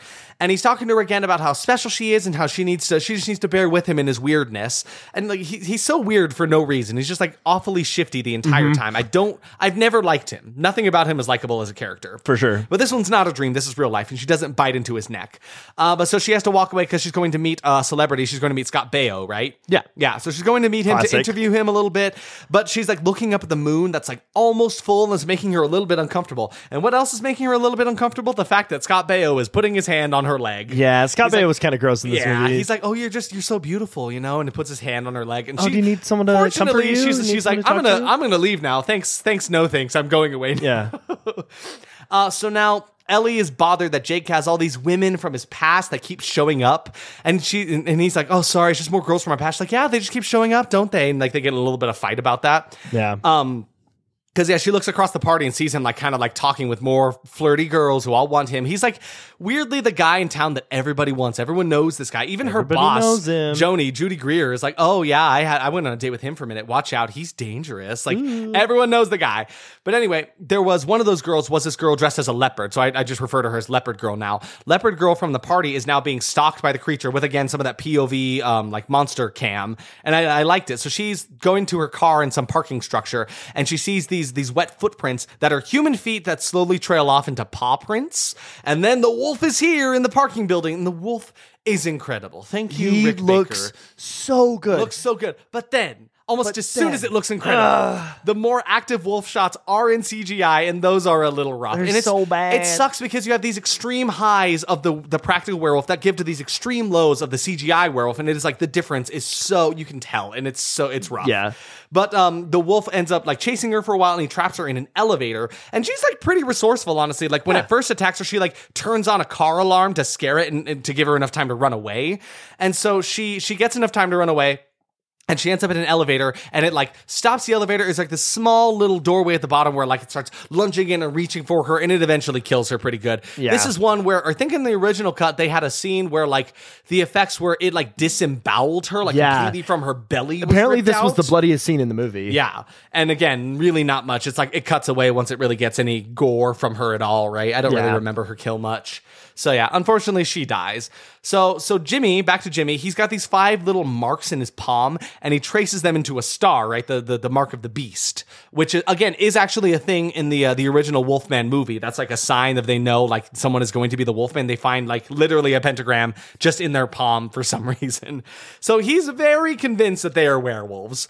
And then he comes to Ellie. She also has those marks on her hand too. They're not like he had to form the star shape himself, but like it's enough of a mark for them, right? And she's in denial of this whole werewolf biz. So she goes to test it with a silver picture frame. It's actually the picture frame of their parents. She's like, look, I got this for this picture of mom and dad. It's sterling silver. If I'm a werewolf, I shouldn't be able to pick it up, right? And so she picks it up, no problem, right? So that means she must be clean, I guess. For sure. And so Jesse Eisenberg, Jimmy, is like a little sad. He's like walking out, and he looks outside the window, and there's just a bunch of dogs barking at the window from outside of the house, like 8 dogs. And Jimmy just starts howling at them, and then they howl so back. Silly. I liked when he was like yelling at him, and then all of a sudden, but there's a corgi. There was a little corgi, yeah. Sorry, I love corgis. It was kind of cute, like a whole mix, a melting pot of all different dog species. It was really cute. Yeah. But he's like, go away, stop. And then they all howl back to him, and then just run away. Yep. It's okay, cool. It's glorious. Cool. So the fortune teller from the beginning is back. She's at Ellie's work. This is the one. This is the one that was married to Ellen, right? Ellen DeGeneres.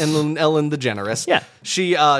Lindsay from Arrested Development. Yeah. So she shows up at Ellie's work, and she comes to her, and she's like, "Hey."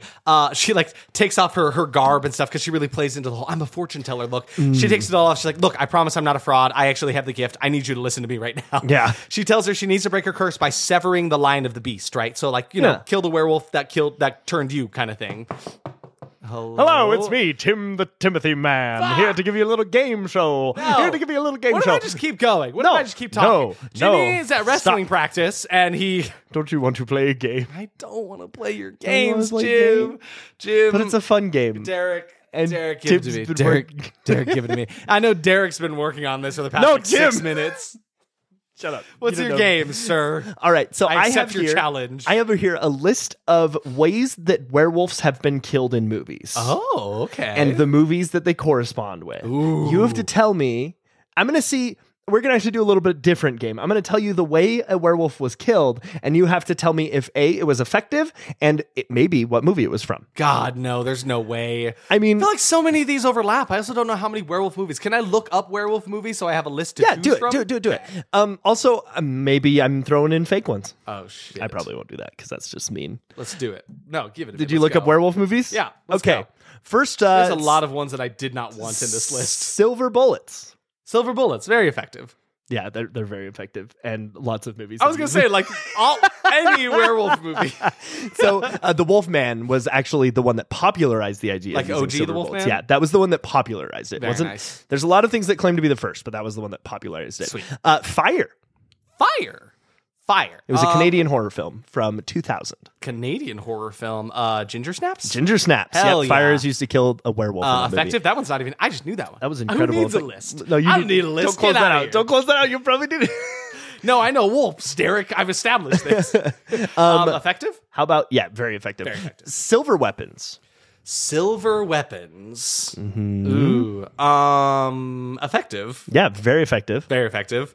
Well, actually, this one's like semi-effective. Okay, probably right? like not the killing blow, but like does some damage. Yeah. What can you tell me about this movie? Well, there's a couple that kind of did it a lot, which was American Werewolf in Paris. Yes. Because they didn't, London, sorry. They didn't use silver bullets, but the protagonist does wield the silver knife. Yes. And then The Howling from 1981 as well. Right. They use silver weapons. Oh my God, I haven't seen The Howling in so long. Decapitations. Decapitations, yes, work. I mean, that happened in this movie. Yep. They definitely work severing the head from the heart. What is a movie that did this a lot? I don't know if you know this movie. It was a British action horror film from 2002. British action horror film.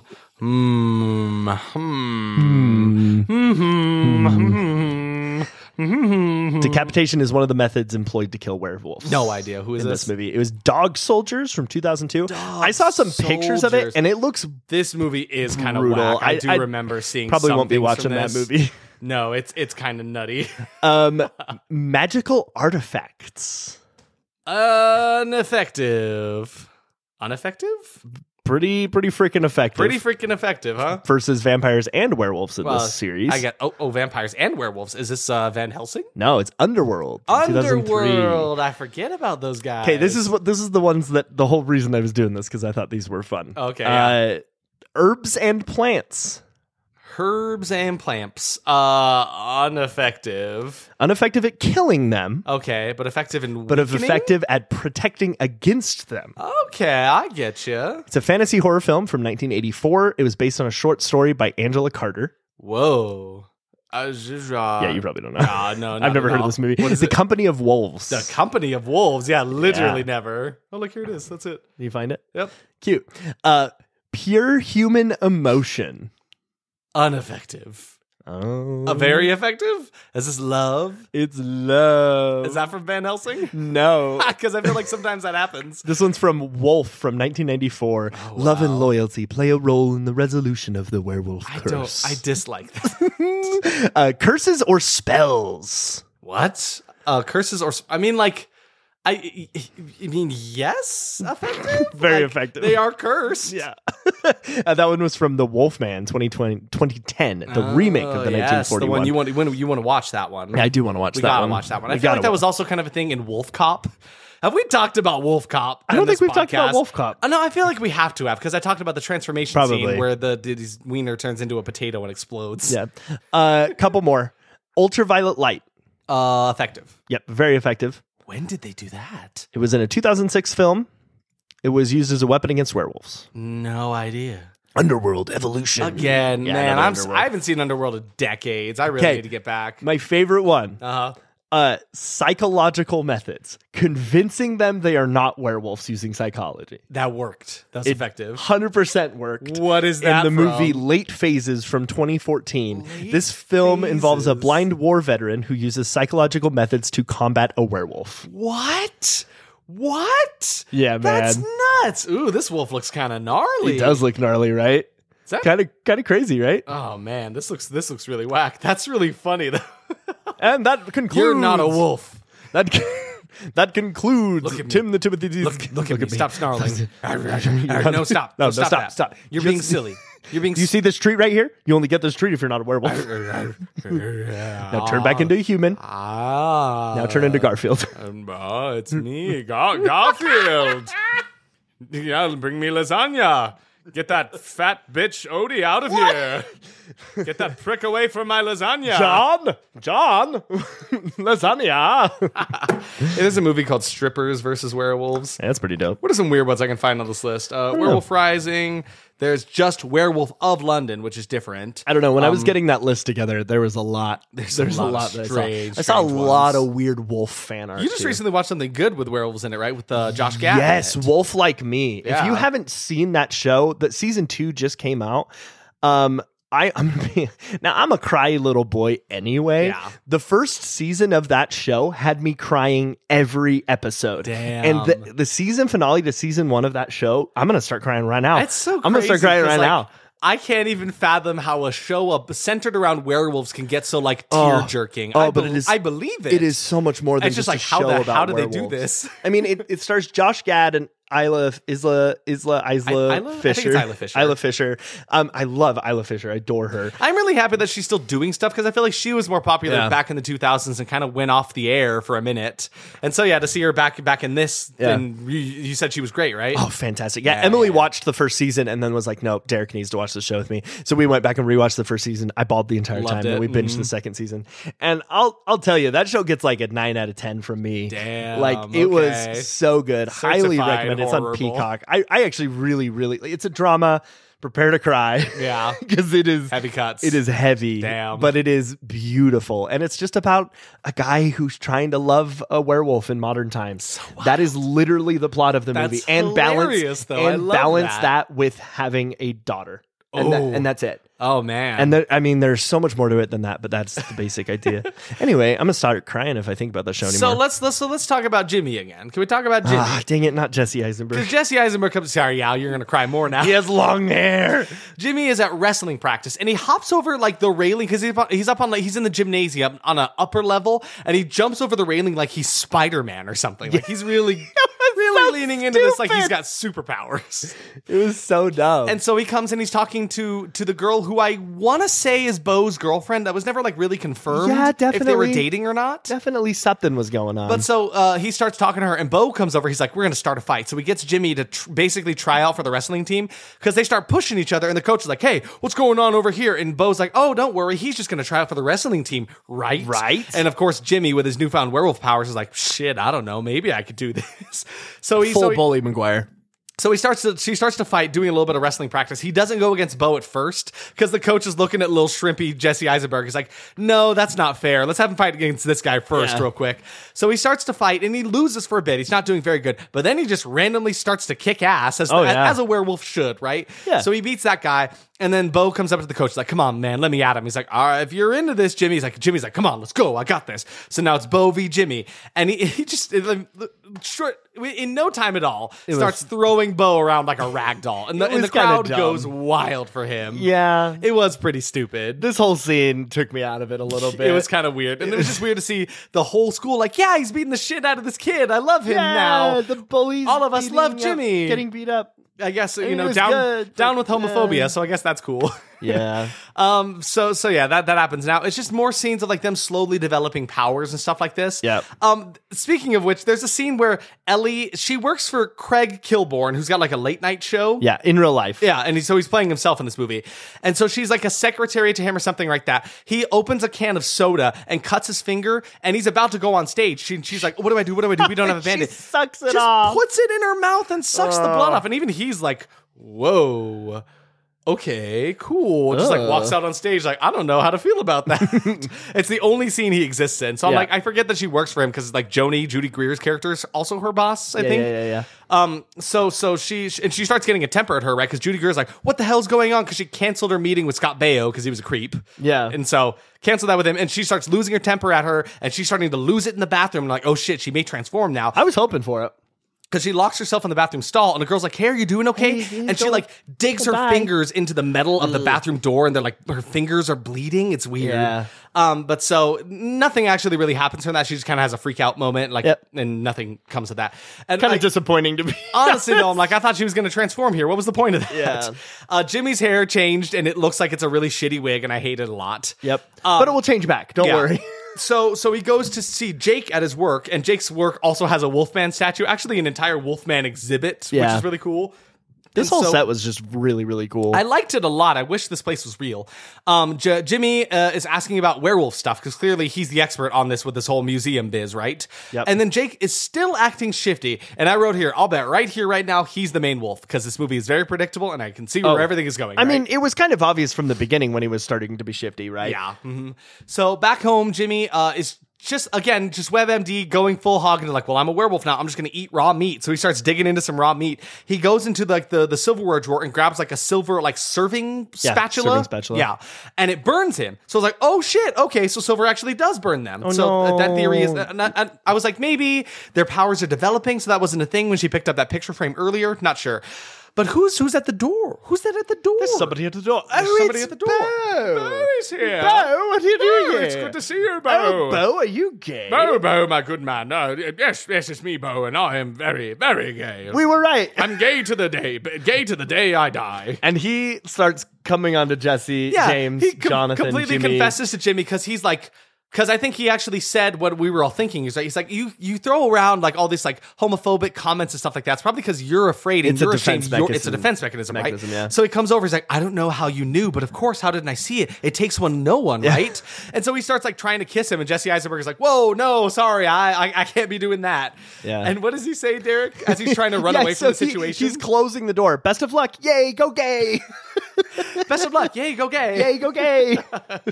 Incredible line. Best line in the movie. Like, I want that to be like a gay slogan. Like, Yes. it's so good. Best of luck. Yay, Yay, go gay. I liked it a lot. But remember how I mentioned how he was eating raw meat? Well, back inside, he actually, also, first of all, he goes to the picture frame that was supposed to be sterling silver, flips it over. There's just a big label on the back that says stainless steel. Which, why was it labeled like that? That was kind of weird. It was dumb. But anyway, so it wasn't silver, so that's why it didn't work earlier. But so Zipper, the dog, got into that meat, and so it's gnawing on it underneath the table. And so Jimmy's like, hey, Zipper, get over here. Quit doing that. And then it turns on him, goes completely feral werewolf. wolf mode. Unfortunately, another very CGI wolf dog moment. Looked so it was really bad. It was really, really so bad. So it starts chasing Jimmy and Bo away, and so Jimmy hops in Bo's car and they drive away out of there. Yeah. Kind of leading Bo on a little bit. A little bit, right? But so they run away from this feral wolf dog now. At this point, we were shipping them. Oh yeah, I'm hard. wholeheartedly on for like Jimmy and Bo being a couple. If this movie had been made now, they would have been a couple. And I wanted it. I wanted it bad. They're so not? cute. I thought they had like good chemistry. The bully I thought it worked out. who just was dealing with his own It's thing enemies to coming lovers. out. Like, come on. I love an anime when the bad guy gets beat and then becomes a a party friend, member. yeah. Like, this is what happened. And exactly it what was went down. beautiful. Exactly. And I love Milo again. And Yeah. I hate Jesse Eisenberg, but it's okay. Let him be gay. So I was a little yay, go gay. Go gay. So I was confused about why Zipper was a wolf at this point, because I was like, is it implying that Zipper was the wolf the whole time? What we failed to mention is earlier when after Jimmy got bit by after he got scratched by the wolf and he was already basically turned at this point, he went up to Zipper in the car to check on him. And yeah, one more time. Yes, Werewolf of Wisdom came up and said, yeah. And to translate that, it says, if you bite someone who has werewolf blood, you are then tainted with werewolf blood. If you bite a werewolf, use a werewolf. Use a werewolf. Yeah. If you give a werewolf a bite, yes, then he'll. If you give a dog some wolf blood, then he's going to want some raw meat. And if you give a dog wolf meat, more meat, then he's going to want a passageway into heaven. And then if you give him that passageway into heaven, all dogs you go to have to heaven. ride him.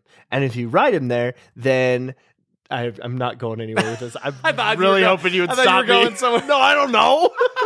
So yeah, anyway, I actually kind of really liked that because I'd never really thought about that. All No, you I ever liked that a see lot, in too. werewolf anything is like when the werewolf bites you, you are then wolf. But Yeah. what if you bite the wolf? What if the wolf bites you? I want to see a werewolf movie like that where someone's getting chased by a werewolf and they just turn around and just go, hump. Now I have your powers. It's like, yeah. And then they go full wolf. It's like, what are you going to do now?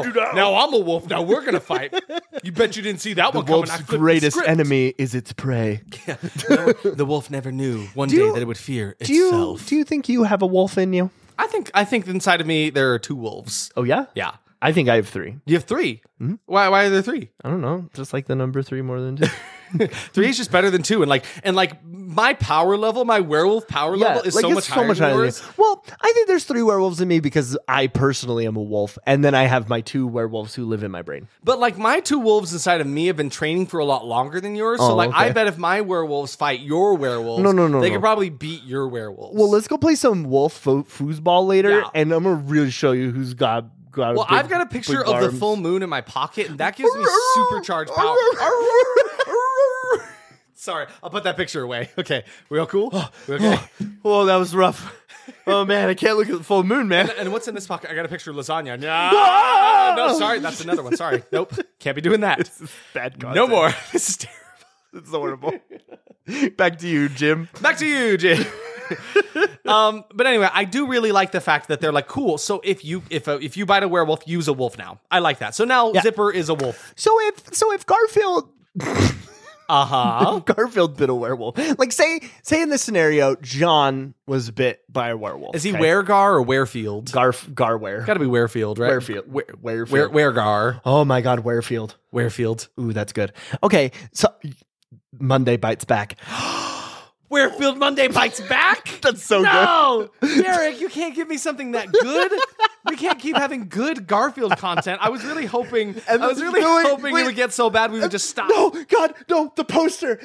It's just Garfield, and then there's like a huge shadow of like a big Garfield behind him, and then The moon is man. lasagna. The moon is lasagna. Wow, this is incredible. The opening said, "When the moon hits your eye like a big lasagna pie." That's a Garfield. That's a Garfield. God damn it! I don't even remember what I was going before. You can't have good ideas like this. If I just look up the two words werewolf and Garfield in tandem on where's this going, huh? Where's this going? Where are you going with this? There is an episode called The Carnival Curse where he kind of turns Oh, wolf-like. he kind of turns into a wolf a That's little bit. interesting. I kind of like Werewolf Garfield. I'm kind of... We're not kinda into this. Listen. Uh-huh. Where... Well, After getting her arrested, Garfield gets cursed by a gypsy fortune teller. Hold on. What did Garfield do to get this gypsy fortune teller arrested? Wait, is it the same gypsy fortune teller from the movie Cursed that we're almost done with? It must be. Despite the gypsy being a fraud, the curse becomes all too real. I just want to know how he gets her arrested. That's a Garfield. Oh, okay. It's because she's a fraud. Garfield eventually Yeah. calls the police. Okay, I mean, so that that's makes how she sense. gets Garfield's arrested. very smart. He's a very intelligent cat. Yeah, he's a very smart cat, and he knows a fraud when he sees it, but he still turns into a werewolf despite all the fraudulence. Fraudulent. Anyway, we have to keep going with this movie. We get it. We got another Garfield tangent. We're almost there. Monday bit back. We're actually at like the end. Monday bit back. Monday bit back. We still have quite a bit of movie, Derek. No. It's almost over. We have a lot of movie left. You've just written a shit ton of notes. Then I'll try to go through it quick. So anyway, so they run away from the infected dog. The dog's a wolf now. We'll move on starting now. Ellie's trying to run home after having a rough day with the whole, like, her freaking out in the bathroom, sucking on her boss's finger, that kind of weird stuff. But before she can leave, Jake finds her in her car, and he tries to talk to her, and then he's got his palm on the window, and she sees that he also has the mark of the beast on his hand. So, like, of course, he is the wolf, just like we predicted. No. And then as soon as he sees that she knows that, he breaks into her window and steals the keys, and he makes her get out of the car. Okay. We don't need to rush, Isaac. I didn't mean to rush. I'm rushing. No, we're okay. Listen, all Garfields go to heaven, and all podcasters die in hell. Oh. This is a fact. It's okay. Then I'm cool. But we have to get to hell first. So, like, you won't ever die until you're actually in hell. Yeah. Because we die in hell. It reminds me of this one commercial. Remember when they had like a live action Garfield? Or sorry, nope. God, I got Garfield. I got Garfield. A live action Mario like TV show. It's like it's the Super Mario show. It's this guy with this like offensive Italian accent and stuff like that. He did good. He did fine. But anyway, there was a commercial where at the very end of the commercial break, he goes, "And remember, kids, if you do drugs, you'll go to hell before you die." That's right. What? What kind of crazy thing is that to say? You don't talk crap on Bob Hoskins. There we go. You don't do go it. No, that's from the movie. I'm talking about the TV show. Oh. But anyway, he says, you remember, kids, if you do drugs, you'll go to hell before you die. So that's us. We have to go to hell first, and then we're going to die. Oh, yeah, it was this guy. He kind of looks like Ron Jeremy. He looks like a caricature of a man. But yeah, so remember, kids, if you do podcasts, you'll go to hell before you die. Lou Albano was That's his name. definitely the name of this man. Yeah. Anyway, so, yeah, he breaks the window while she's sitting in there. Yeah. Which, okay, I already did not like him as a character. I was really disappointed with his performance. This The only trait of his character that we've gotten thus far is that he really likes her and he wants to keep her around. Right. But he keeps doing creepy, shifty, weird shit. Right. And Like breaking her window. I don't know how he feels like he can resolve this situation. He's like, I'm mad at you for hiding from me, so I'm going to break this window. Like, that's a really problematic behavior. Yeah, that's a green you should flag. End that That's a great green flag. She's definitely going to want to stick around after this, right? Yeah, get glass in my car, silly. Goofy. And he starts telling her that what attacked her wasn't just an animal, and by now she should know what's happening. He's like, come on, you know the answer to what's going on here, right? He's like, come on, it's a werewolf. You got to know at this point. And she stabs him with the key of her car and then tries to run away. So then Jimmy calls Ellie from the horror museum. It's a club. I don't understand. In the original cut of the movie, it was just supposed to be a wax museum. Okay. But in this new spin, it's a club. And Well, I wish it had just stayed a museum. I missed honestly. the fact it was a club, so The only reason I know that is because I read trivia about it, and there was a DJ and dancing in it. So was there? yeah, at the end scene, like the grand opening thing is like a whole party. I just thought that was the grand opening. I didn't know it was supposed to be a club. It's a club, apparently. That's stupid. It's called Tinsel, by the way. We haven't mentioned the fact that it's called Tinsel. Hey, I hate that. It's dumb. I wish it was just a cool museum. But I'd hang out at that club. So Jimmy calls Ellie from the horror museum because he expects her to be there, right? It's her boyfriend's opening night. Like, where are you, And so she tells him, she's like, hey, he's the wolf. You need to get the hell out of there. Oh, I just remember the whole last scene of this movie. Yep. Sorry, I thought it was almost over. There's a lot to go. Okay, let's go. We're getting to like the best part of the movie. Like the movie's really picking up from here. Yeah. So Ellie shows up to Tinsel, which is the name of the club place, right? Her, Bo, and Jimmy end up in this mirror maze, which is like It was fun. It's a fun set. Felt kind of unnecessary to add, but I had fun anyway. And so I don't really know why it was there. No, is it unnecessary if it's fun? 'Cause no, I think horror it just should be fun, and you should do weird things like add random mirror mazes. And if you're sitting at home and you're listening to our podcast, or you're doing work, or you're running a marathon, or whatever you're doing right now, and you're like, does it really matter that they keep bringing up Garfield if they're having fun? If they're having fun, yeah. Really sit before you turn off our podcast again. When you're like, maybe I'll give these boys a chance. Maybe they won't talk about Garfield this time. Just sit here and think. Maybe the true friends of the Garfield, the lasagnas we ate along the way. Yeah, the lasagnas we ate along the way. And at the end of the day, we're having fun. And at the end of the day, Odie sucks and Garfield rules. Odie sucks. Let's Garfield, get out in the Garfield neighbor rules. pool. Odie drools, and we all love Mondays. That didn't rhyme though. No, damn it, I got nothing. And stay in schools. Jingle bells. Odie smells. Garfield laid a an lasagna. Garfield John laid an eggplant got for his broken up with moussaka. for the 800th time, and I don't know. I got nothing. We can't. You took us on another Garfield tangent, Derek. So Jake makes his way into the mirror maze with them, right? And he's claiming he's not the only werewolf, and he's not the one who's been killing people lately, actually. Because so far, the people that have died were actually two girls from Jake's past. Two of the girls that like keep showing up that he talks about, right?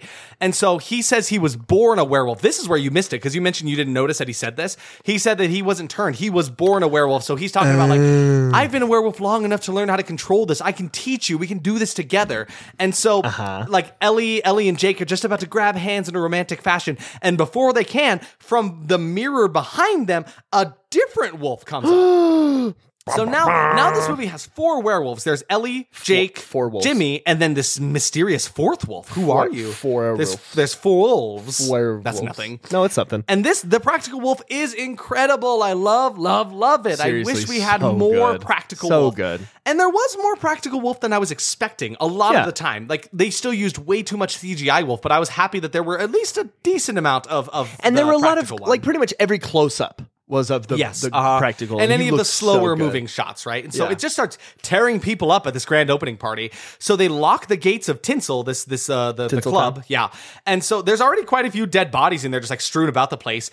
And so I think it's Jimmy and Ellie are walking through. They run into her friend Kyle, who I haven't mentioned because he really hasn't mattered. He did not matter at all. There's a small moment where you think he's the wolf, and it's like, I literally mentioned to Derek and Emily as we were watching this, I'm like, I really hope he's not the wolf because I haven't written a single note about him because he doesn't matter. No, we were in the same boat for Yeah. sure. It was So he stupid. starts walking behind them. They're not looking at him, and from up in the rafters, a werewolf clawed arm just yoinks him out of the air. It was fun. It was like very Scooby-Doo. silently. It was a like hilariously fun kill. I liked yeah. it a lot. And then it just drops his dead body in front of them.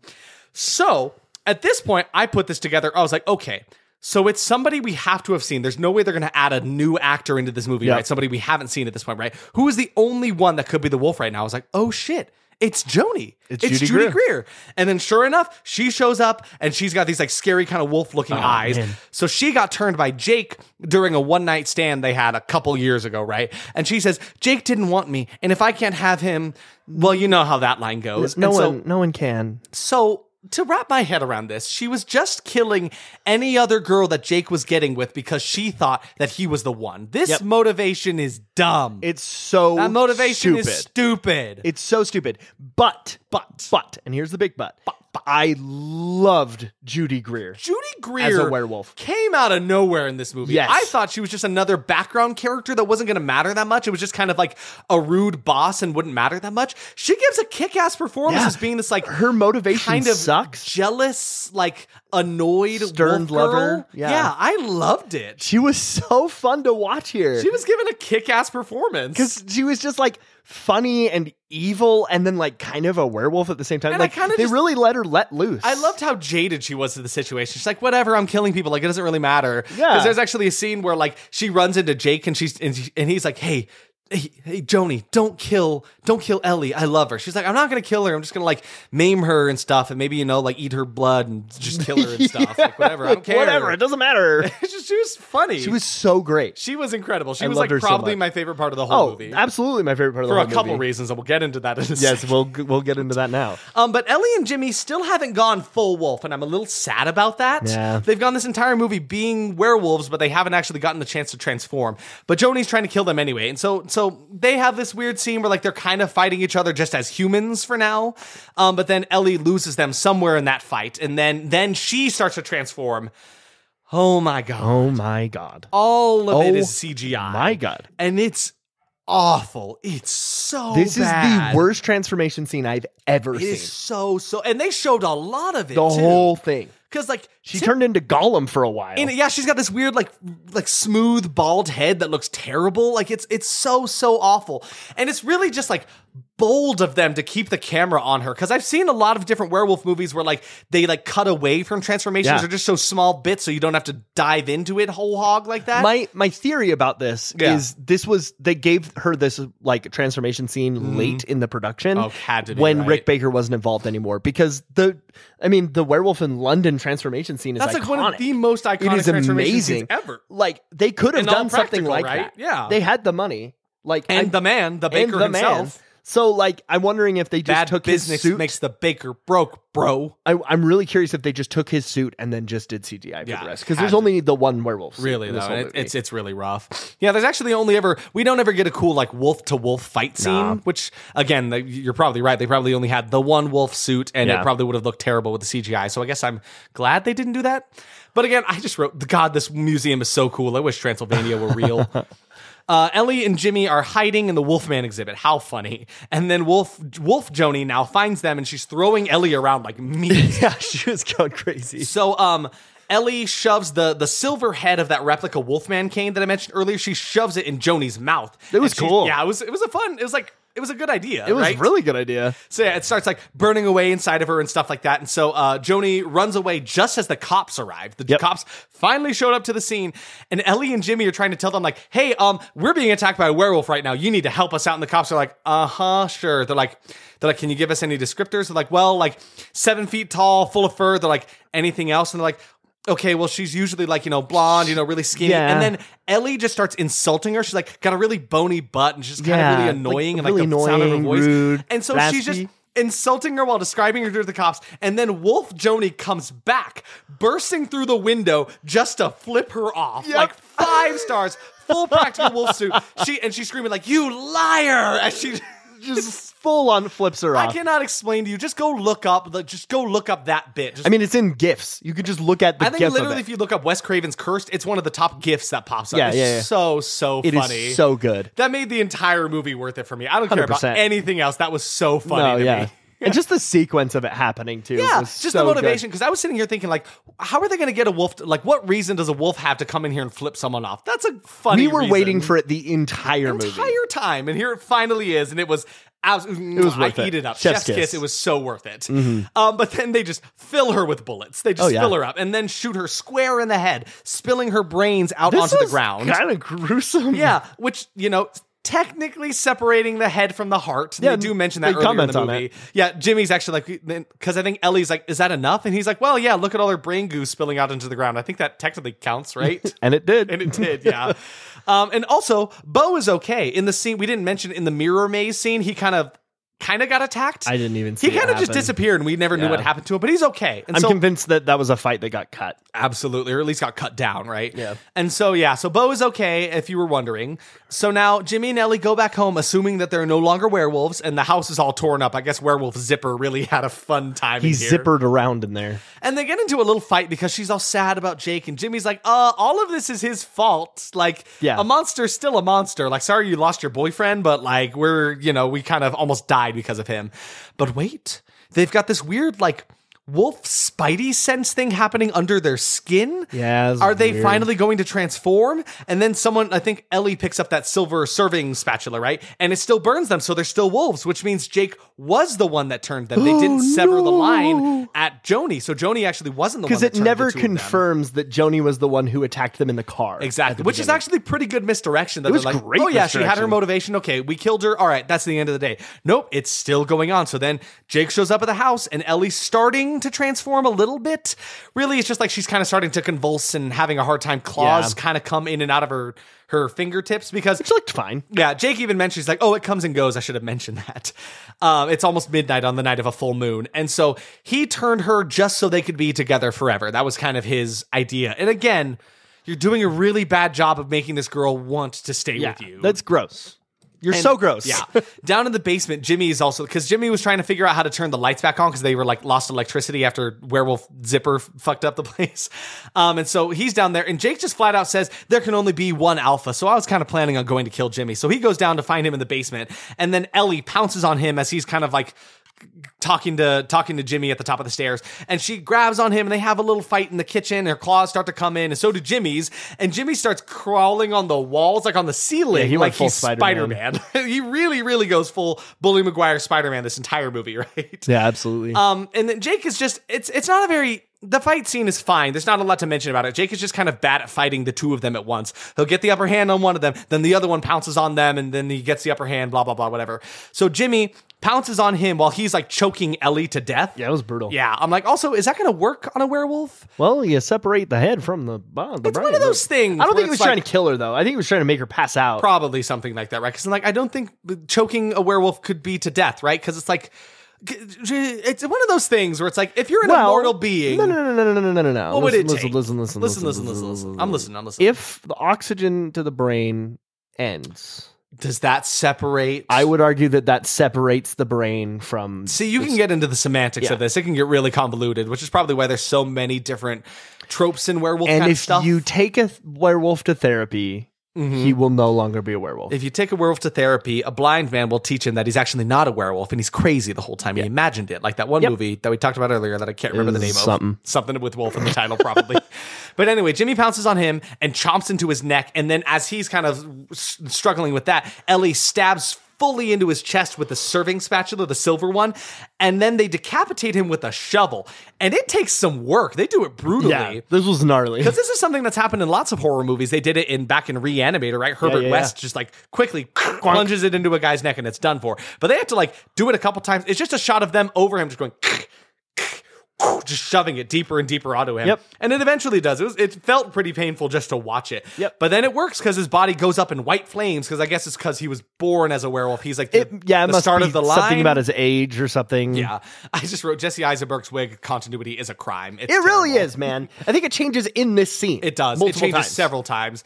But anyway, Triumph, they win. Yay, And yay, Zipper's okay as well. Zipper's good. Yeah, Isaac didn't write any notes about the end of this movie because let me was tell you, stupid. the I last hated it. 5 minutes of the movie suck. I'm just going to give you a brief Yeah, run. give it to us. Okay, the girl that Jesse Eisenberg liked that we thought was Bo's girlfriend shows up with Zipper and is like, I found the dog. And then they just kiss. And then Bo shows up and he's like, I'm okay with this. Yeah, no, because like Bo's with them. He literally because she comes up to their house. She's like, oh, I found your dog. He's like, how did you find our house? She's like, oh, I had a friend tell me. Then there's Bo.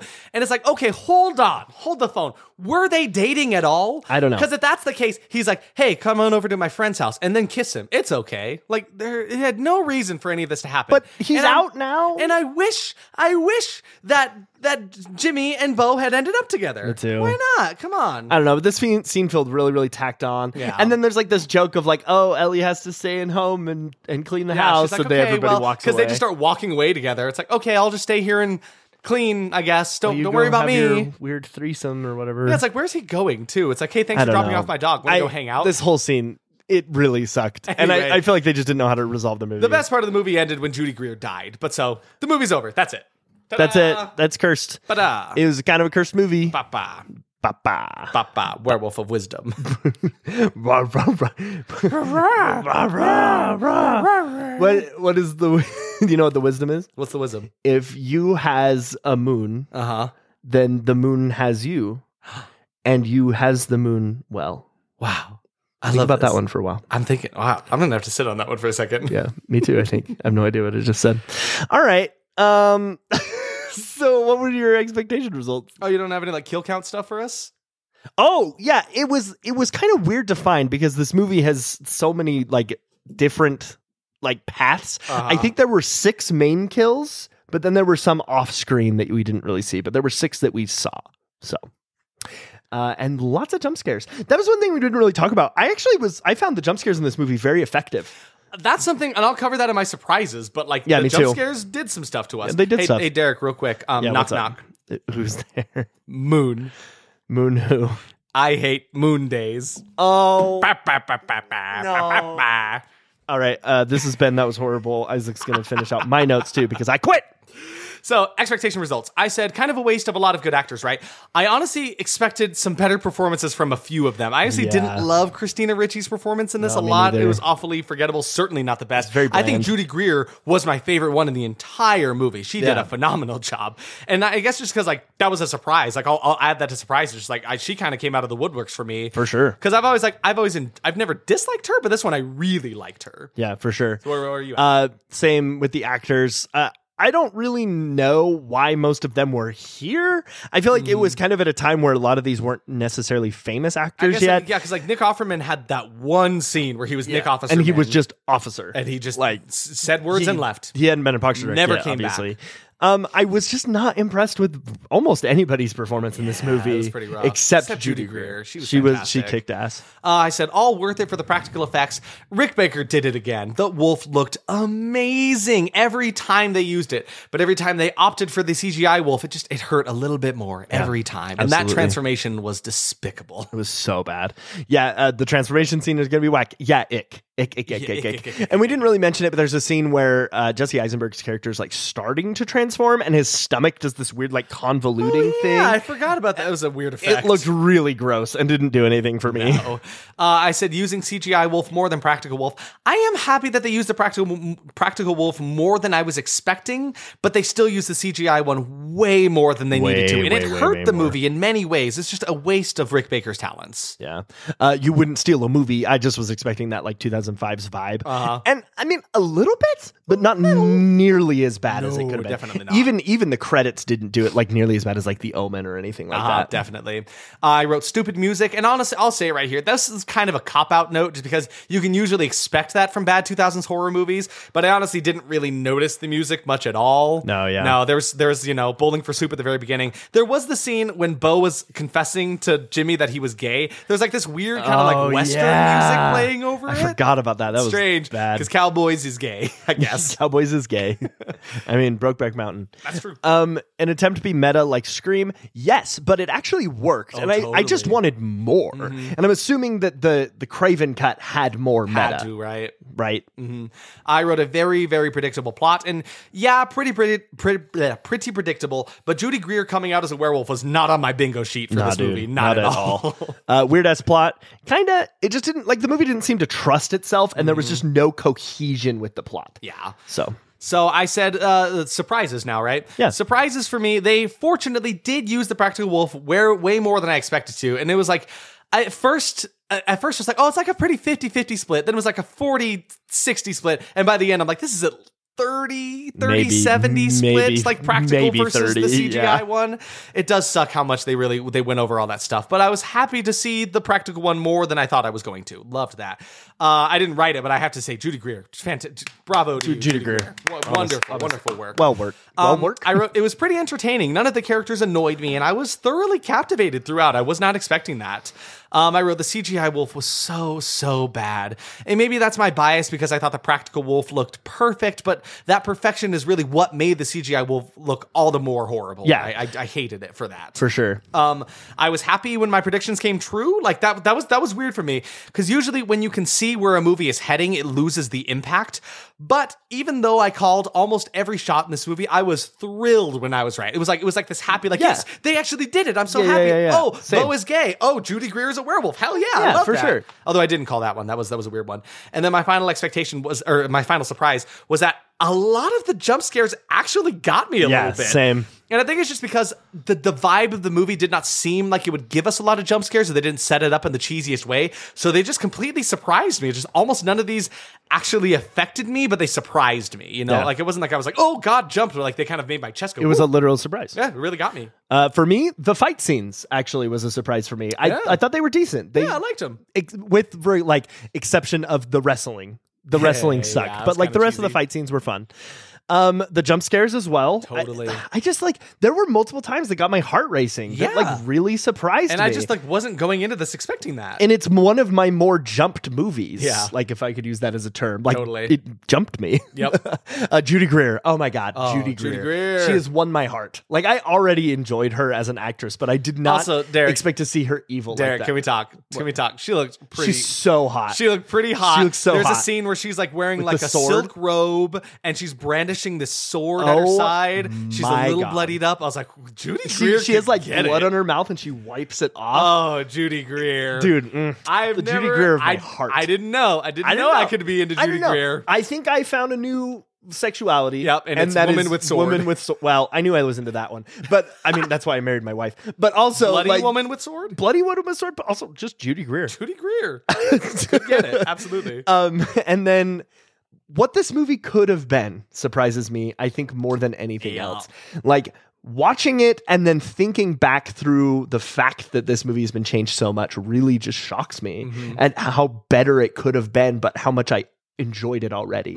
So anyway, the score verdict for me, that was Horrorble. I gotta say, it was fun and entertaining spin on a more modern werewolf story that is not what we're used to. The CGI wolf was a crime to look at, but when they utilized that beautifully crafted werewolf suit, it made it all worth it. I mean, hell, that one shot of the wolf coming back to flip off Ellie made any and all of this film worth the predictable ride. I really liked it. Even though I know it is not the movie that it could have and should have been, I'm happy to say that I really enjoyed it. Oh yeah. I'm actually right there with you. That was horrible. Yeah. The only thing holding it back from certified horrible for me is the fact that it was changed so much. I think so too. Were it not for that, it could be a certified horrible. And I think that the rest of the world lives there too. Yep. Right? Like even just a rated R cut of this movie, which apparently exists but isn't that good, it would have put it a little bit further for me. Yeah. I had a ton of fun. The jump scares got me. I was into it. Like, you know, even though I didn't really care for the acting performances, I still enjoyed the characters. So yeah, okay. Oh God, is Count Trivia a werewolf today? Oh, I see what you're doing. Your dog of wisdom. What's that? Werewolf of wisdom? You're telling me that werewolf of wisdom's here. Oh, you sent. Oh, that's good. You sent Count Trivia away. You sent him to Transylvania. What's he doing over there? We need to go get more trivia. Did you kill him? I don't know if he killed him or not. I'm gonna take this trivia from your dripping bloody maw, and I'm gonna hope that Count Trivia is okay. Yeah, is Count Trivia good? I don't know. We'll find out. Kind of cool. Here's the trivia. Werewolf of wisdom. So there's a lot to get into here. I'll try to go as fast as I can. So start out. The film was originally going to be R-rated with graphic, violent scenes, but the studio insisted on gore being cut down to make it a more marketable PG-13 film. We all know that much, right? Yeah. Plagued by production problems and script issues, this film's release was delayed for over a year. Over half of the movie had to be reshot, with many cast members being replaced due to scheduling conflicts. Actors including Skeet Ulrich, like from Scream, Heather Langenkamp, who was in the original Friday Nightmare on Elm Street movie, Corey Feldman was also in this movie, and also Mandy Moore. Oh my God. All of these actors had to be cut and like either film their scenes and the scenes were cut or they were replaced by somebody else. It's kind of crazy. Did you mention also Omar Epps and Scott Foley? Yeah. Did you just say them? No, I did not know. But like all of them were here. I think Mandy Moore was actually Mia, the one that was being chased and attacked in the elevator. So it's pretty rough. In 2014, our lovely, hot Judy Greer spoke of the film in an interview. Greer states, "I don't know why that movie got so fucked up. I don't understand it. I thought the script was fine. Honest to God, it didn't get the big deal. I don't know who kept making them fuck with it," is what she said. She goes on to say, "Then we shot the movie for like 7 years. I think they said we had 4 movies worth of footage. It was so fun, but so weird. I don't get it. I couldn't figure it out." That's her quote on it in an interview. Really funny. Really, though. In 2008, Wes Craven was quoted. Here's his thoughts on the movie. "The cursed experience was so screwed up. I mean, that went on for 2.5 years of my life for a film that wasn't anything close to what it should have been. And another film that I was about to shoot having the plug pulled. So I was like, I did learn from the cursed experience not to do something for money.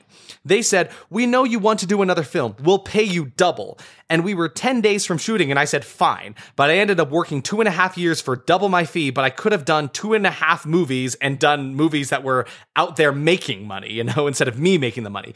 In general, I think it's not worth it, and part of the reason my phone wasn't rung is that the story is pretty well known. So he definitely learned from the process of it. So he definitely did it because they were offering to pay him double and he could make another movie, which ended up getting the plug pulled, which sucks, but that movie actually did get made, the one he was talking about. I think so. Pulse, yes. And it is on my list. Oh. It's really bad. Oh, no. It's like 11%. I wonder what happened with that one. We're curious. Rick Baker did the werewolf effects for the original version of the film, but once Bob Weinstein and Miramax ordered reshoots, all of the scenes with Baker's effects were deleted and KNB had to take over. But even most of their work didn't make it into the final film because Miramax and Bob Weinstein thought that their effects didn't look good, so they added a lot of CGI in the film to cover up all of the practical effects. No. Like death scenes and almost all of the werewolf scenes. What? There are some promotional stills that were still shown in magazines like Fangoria at the time of the production, which show some of the removed practical gore effects. What? So it's just like, it really sucks how much of this. So they actually had another practical team come in, and then over that, they still added the CGI. Like, oh my God. I hate this. How terrible for them. And then the last bit of trivia I have just says the set used for the high school is Torrance High School, the same school used for Sunnydale High on Buffy the Vampire Slayer in 1997, and West Beverly High on Beverly Hills in 90210 1990, and its spinoff 90210 2008. It was also used in the film She's All That from 1999. Filming also occurred at Vertigo Hills High School. So yeah, that was that. There you go. Derek, what's our next movie? We are going to be watching The Haunting from Haunting. 1999, sitting at a 17%. 17%. This was recommended to me by my sister-in-law, Heather, who's a big horror fan, and she's like, hey, have you ever seen this movie? It really sucks. Thank I was like, you, Heather. man, It's got like Liam Neeson in it, right? Yeah. That's all I know about and this. Catherine Zeta-Jones, I think. I don't know. I might be wrong. I don't know who you are, but I will find you and I will haunt you. There it is. We went to the same place. Oh, and Owen Wilson. Wow. Oh, wow. Wow. Owen I'm in a Wilson's horror movie, and I say, wow, every time there's a jump scare. You know what else will make you go, wow? Why don't you go follow me on my socials? Oh, yeah. Go follow us on Instagram at that_was. I can't keep doing that.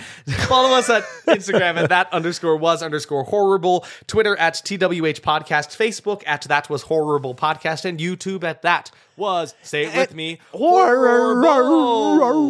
Oh, he's turning wolf-like again. No. I just have to mention one thing. Okay, next episode. Yes. If you come back, which please come back. Please come back. This is our 42nd I beg episode. of you, please. Please. Oh, my goodness.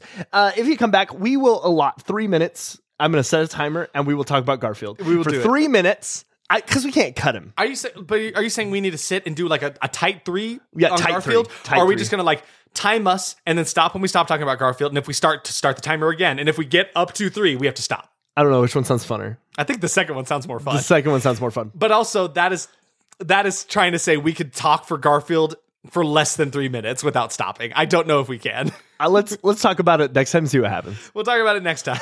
I'm going to forget about this. Thank you all. Thank you so much. I love you so much. For trudging with us through this Garfield like parasite that is in our heads for some reason. We can't stop talking about One it. of these days, we are cursed. Maybe we give everyone a Christmas present and watch Garfield for like their last movie of the year. Can we do like a mini? Can we do like a super small That Was Horrible on this weird The Carnival Curse episode of Garfield? Let's do it. Does that be kind of cute? Let's do it. I'm going to do it. Put it on our I'm going to do it on my own. Yeah, I'll do it on my own too. We'll release our own competing episodes at the box office. See who comes out on top. I don't want to do that. No. Anyway, have a great day. Have a great Thanksgiving, because that's this week if you celebrate. Right. Make sure you spend some time with your family. Yes, that's the thing that's most important. Spend the time with turkey, the ones and if you you're love. not into turkey, lasagna is a great alternative, I hear. If you don't spend time with your family, spend the time with your lasagna. Yeah, lasagna cures all yum, wounds. yum. Yum. Anyway, I'm gonna go make sure Monday doesn't bite me back. Monday will bite back. So just spooky. so you don't get Monday biting you back, why don't you stay spooky? Stay spooky. Goodbye.